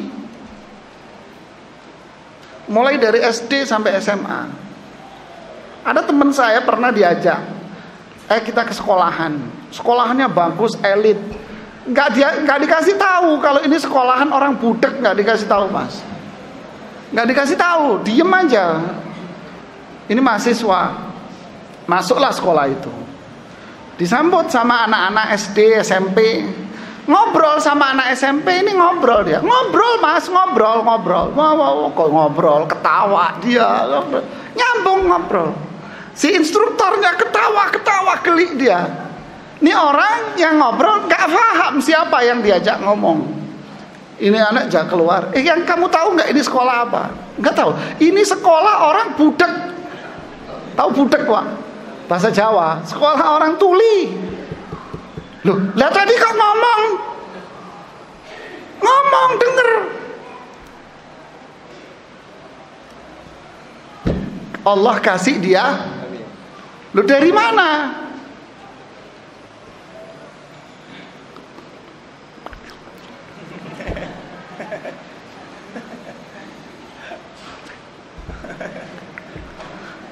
Nggak paham kan? Enggak, saya nggak keluar kata-kata. Tapi kalau ngomong sama orang budek paham tadi Pak. Dari mana? Gerakan bibir. Kayak yang di televisi itu perempuan itu kan, siapa itu kan? Sama siapa yang acara Kick Andy itu ya? Dipanggil ngomong. Iya, saya ngerti. Loh. Nah itulah Pak. Jadi jangan mengukur semua dengan, itulah rahmat Allah. Allah akan kasih rahmatnya kepada siapa yang dikehendaki. Dan rahmat Allah bisa dirasakan semua orang Pak. Orang yang mempunyai kelemahan fisik, dia tetap akan merasakan rahmat Allah pada dirinya. Dengan perbedaan-perbedaan yang ada. Itulah rahmat Allah. Tinggal pertanyaannya, dapat rahmat khusus tidak? Itu aja. Kemudian mana yang lebih rajih? Ketika kita sholat di belakang imam yang jahar bacaannya, apakah kita membaca Al-Fatihah atau tidak ketika imam selesai membaca Al-Fatihah? Oh iya. Jadi umpama dalam sholat maghrib, isya, subuh, pada 2 rakaat pertama bacaan imam dikeraskan, ya kan? Apakah makmum membaca Al-Fatihah atau makmum tidak usah membaca Al-Fatihah? Ya, ini permasalahan yang diperselisihkan oleh para ulama fikih dari zaman dahulu sampai zaman sekarang. Diperselisihkan dengan kuat oleh para ulama fikih zaman dulu sampai sekarang. Apa perselisihannya? Jika sholat jahr yang dikeraskan bacaan tadi, maghrib, isya, subuh pada 2 rakaat pertama, sebagian ulama fikih mengatakan tetap makmum harus membaca Al-Fatihah dengan dalil hadis yang saya sebutkan tadi. Tidak sah sholat seseorang kecuali dia membaca Al-Fatihah.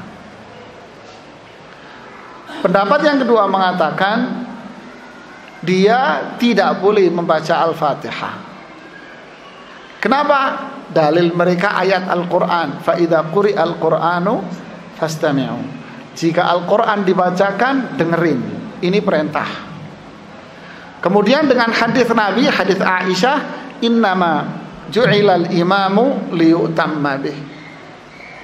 Imam itu diangkat, ditunjuk untuk diikuti. Dalil yang ketiga adalah hadis yang dikuatkan oleh sebagian ulama. Qiraatul imami qiraatun lil ma'mum. Bacaan imam itu bacaan juga untuk para makmum. Dari dalil ini sebagian ulama mengatakan makmum cukup mendengarkan bacaan imam, tidak usah membacanya. Asy-Syaikh Shalih Al-Fauzan mengatakan, jika kalian juga membaca sekarang, apa fungsinya kalian mencari imam yang bacaannya enak? Oh imam, kita cari, ayo tarawih kita cari bacaan imamnya yang bagus, enak. Fungsinya apa kalau kalian ikut baca? Ya. Jadi ini perselisihan yang cukup lama dari para ulama zaman dulu sampai para ulama yang kontemporer pun, yang baru-baru juga perselisihan yang cukup kuat sekali. Kalau saya pribadi, ya mungkin berbeda dengan ustadz-ustadz yang lain.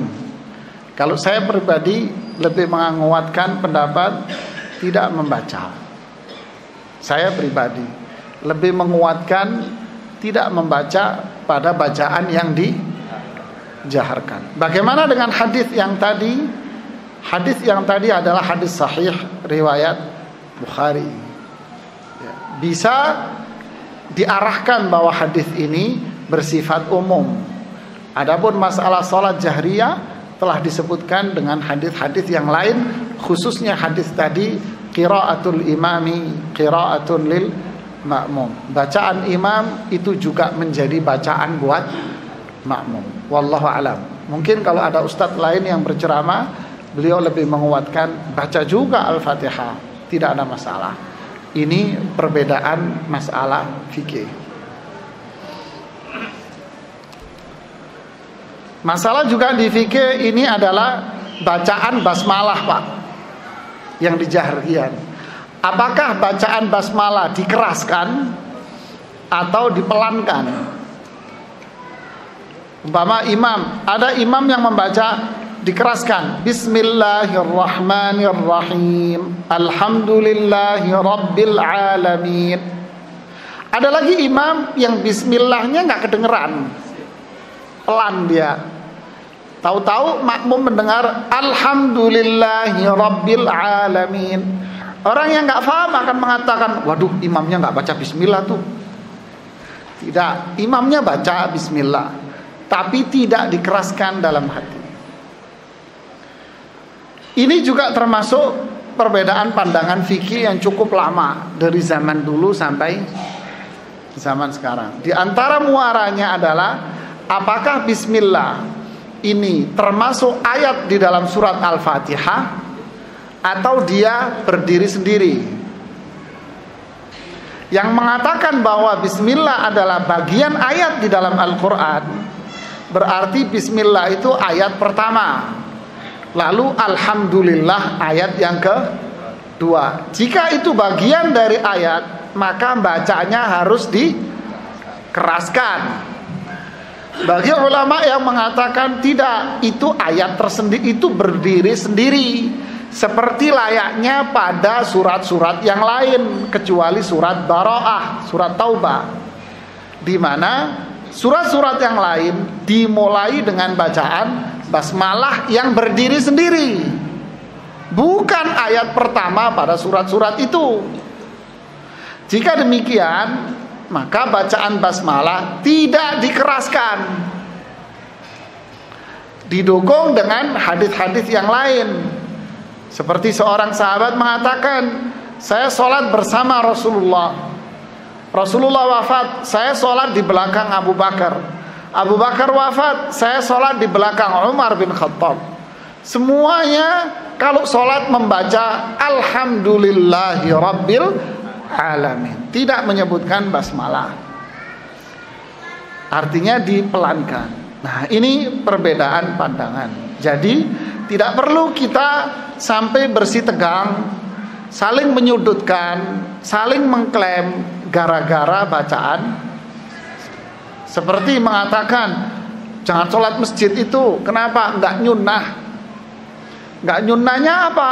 Imamnya kalau sholat bacaan basmalahnya dikerasin.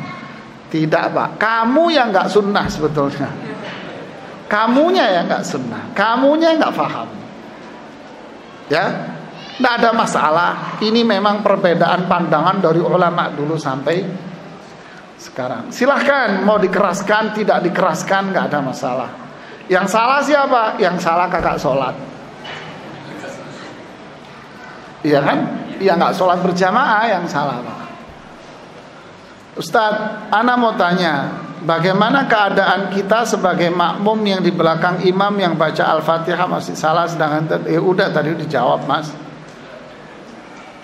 Bagaimana solusi? Ya tadi ditegur, diingatkan.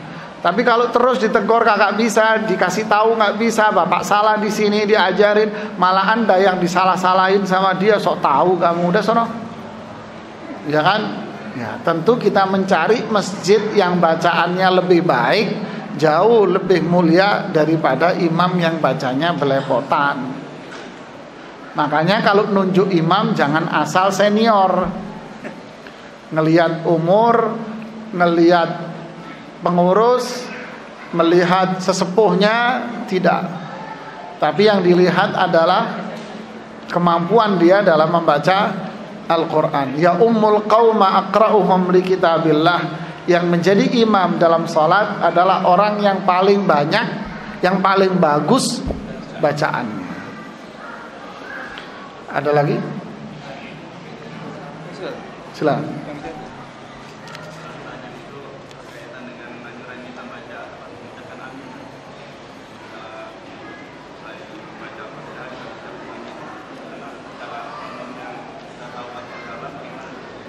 Artinya maksudnya bagaimana bacaan amin setelah bacaan Al-Fatihah gitu. Ya. Memang bacaan amin disyariatkan. Fa idza qala al-imamu ghairil maghdubi 'alaihim waladdallin faqulu amin. Jika imam selesai membaca Al-Fatihah dengan mengatakan ghairil maghdubi 'alaihim waladdallin, maka katakanlah amin. Memang itu dianjurkan sama Rasulullah SAW. Tapi bukan terus kenceng-kencengan suara. Amin. Kenapa? Pegel imamnya kelamaan. Jadi imamnya dikencengin bacaan aminnya, gitu kan? Tidak. Sewajarnya aja. Amin. Apakah orang yang melakukan bid'ah secara tidak sadar tetap mendapat hukuman? Orang nggak sadar, Pak. Apakah mungkin orang berbuat nggak sadar? Hah? Kalau dia melakukan sesuatu tidak sadar berarti apa? Pingsan. Kalau enggak gila, Pak. Mungkin nggak ada. Orang melakukan itu sadar, Pak. Tahu, Pak, apa yang dia perbuat. Tapi yang dimaksud ini mungkin orang melakukan bid'ah tapi dia jahil, tidak tahu, mungkin maksudnya itu. Ya, tidak faham dengan kejahilan. Kalau dia dikatakan tidak faham, jahil, secara umum tidak bisa. Kenapa? Karena dia tetap berkewajiban untuk belajar. Apakah dia yatamada fil jahl? Apakah dia terus menerus dalam kebodohan dia, ketidakmengertian dia? Kalau dia dibiarkan dirinya terus menerus nggak paham, salah dia. Orang tidak tahu itu sekali dua kali, Mas. Tapi kalau seumur hidupnya kagak tahu, ya kebangetan namanya, Mas. Iya kan? Orang nggak paham itu sekali dua kali. Sekali dua kali lah oke. Tapi kalau seumur hidupnya nggak tahu, ya dosa dia. Yang terjadi gimana? Sekali dua kali apa seumur hidup? Ya seumur hidupnya. Ya, kalau gitu nggak ada alasan bagi dia. Ulama mengatakan orang tidak tahu nggak dosa, nggak apa-apa. Nggak tahu yang mana. Sekali dua kali nggak ada masalah. Nah, kalau kamu seumur hidupmu sudah 20 tahun kamu melakukan ini, ya bukan berarti kamu nggak dimaafkan, ya dosa kamu, Mas. Apalagi orang yang ngingetin itu banyak. Mas nggak boleh, Mas, ini beda. Wah, itu kelompok Wahabi itu. Terus gampang, Pak, paling nuduh enak sudah, Pak, Wahabi. Loh mas, ini bid'ah. Nggak apa-apa, bid'ah hasanah. Udah kamu baru belajar aja sok tahu.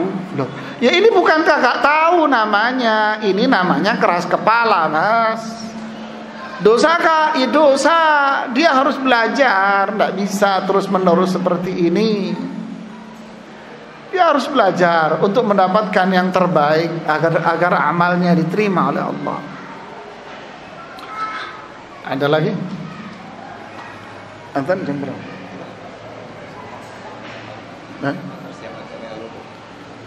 Ya, saya cukupkan sampai di sini. Mudah-mudahan bermanfaat buat kita semuanya. Subhanakallahumma bihamdik, asyhadu an la ilaha illa anta, astaghfiruka wa atubu ilaik. Assalamualaikum warahmatullahi wabarakatuh.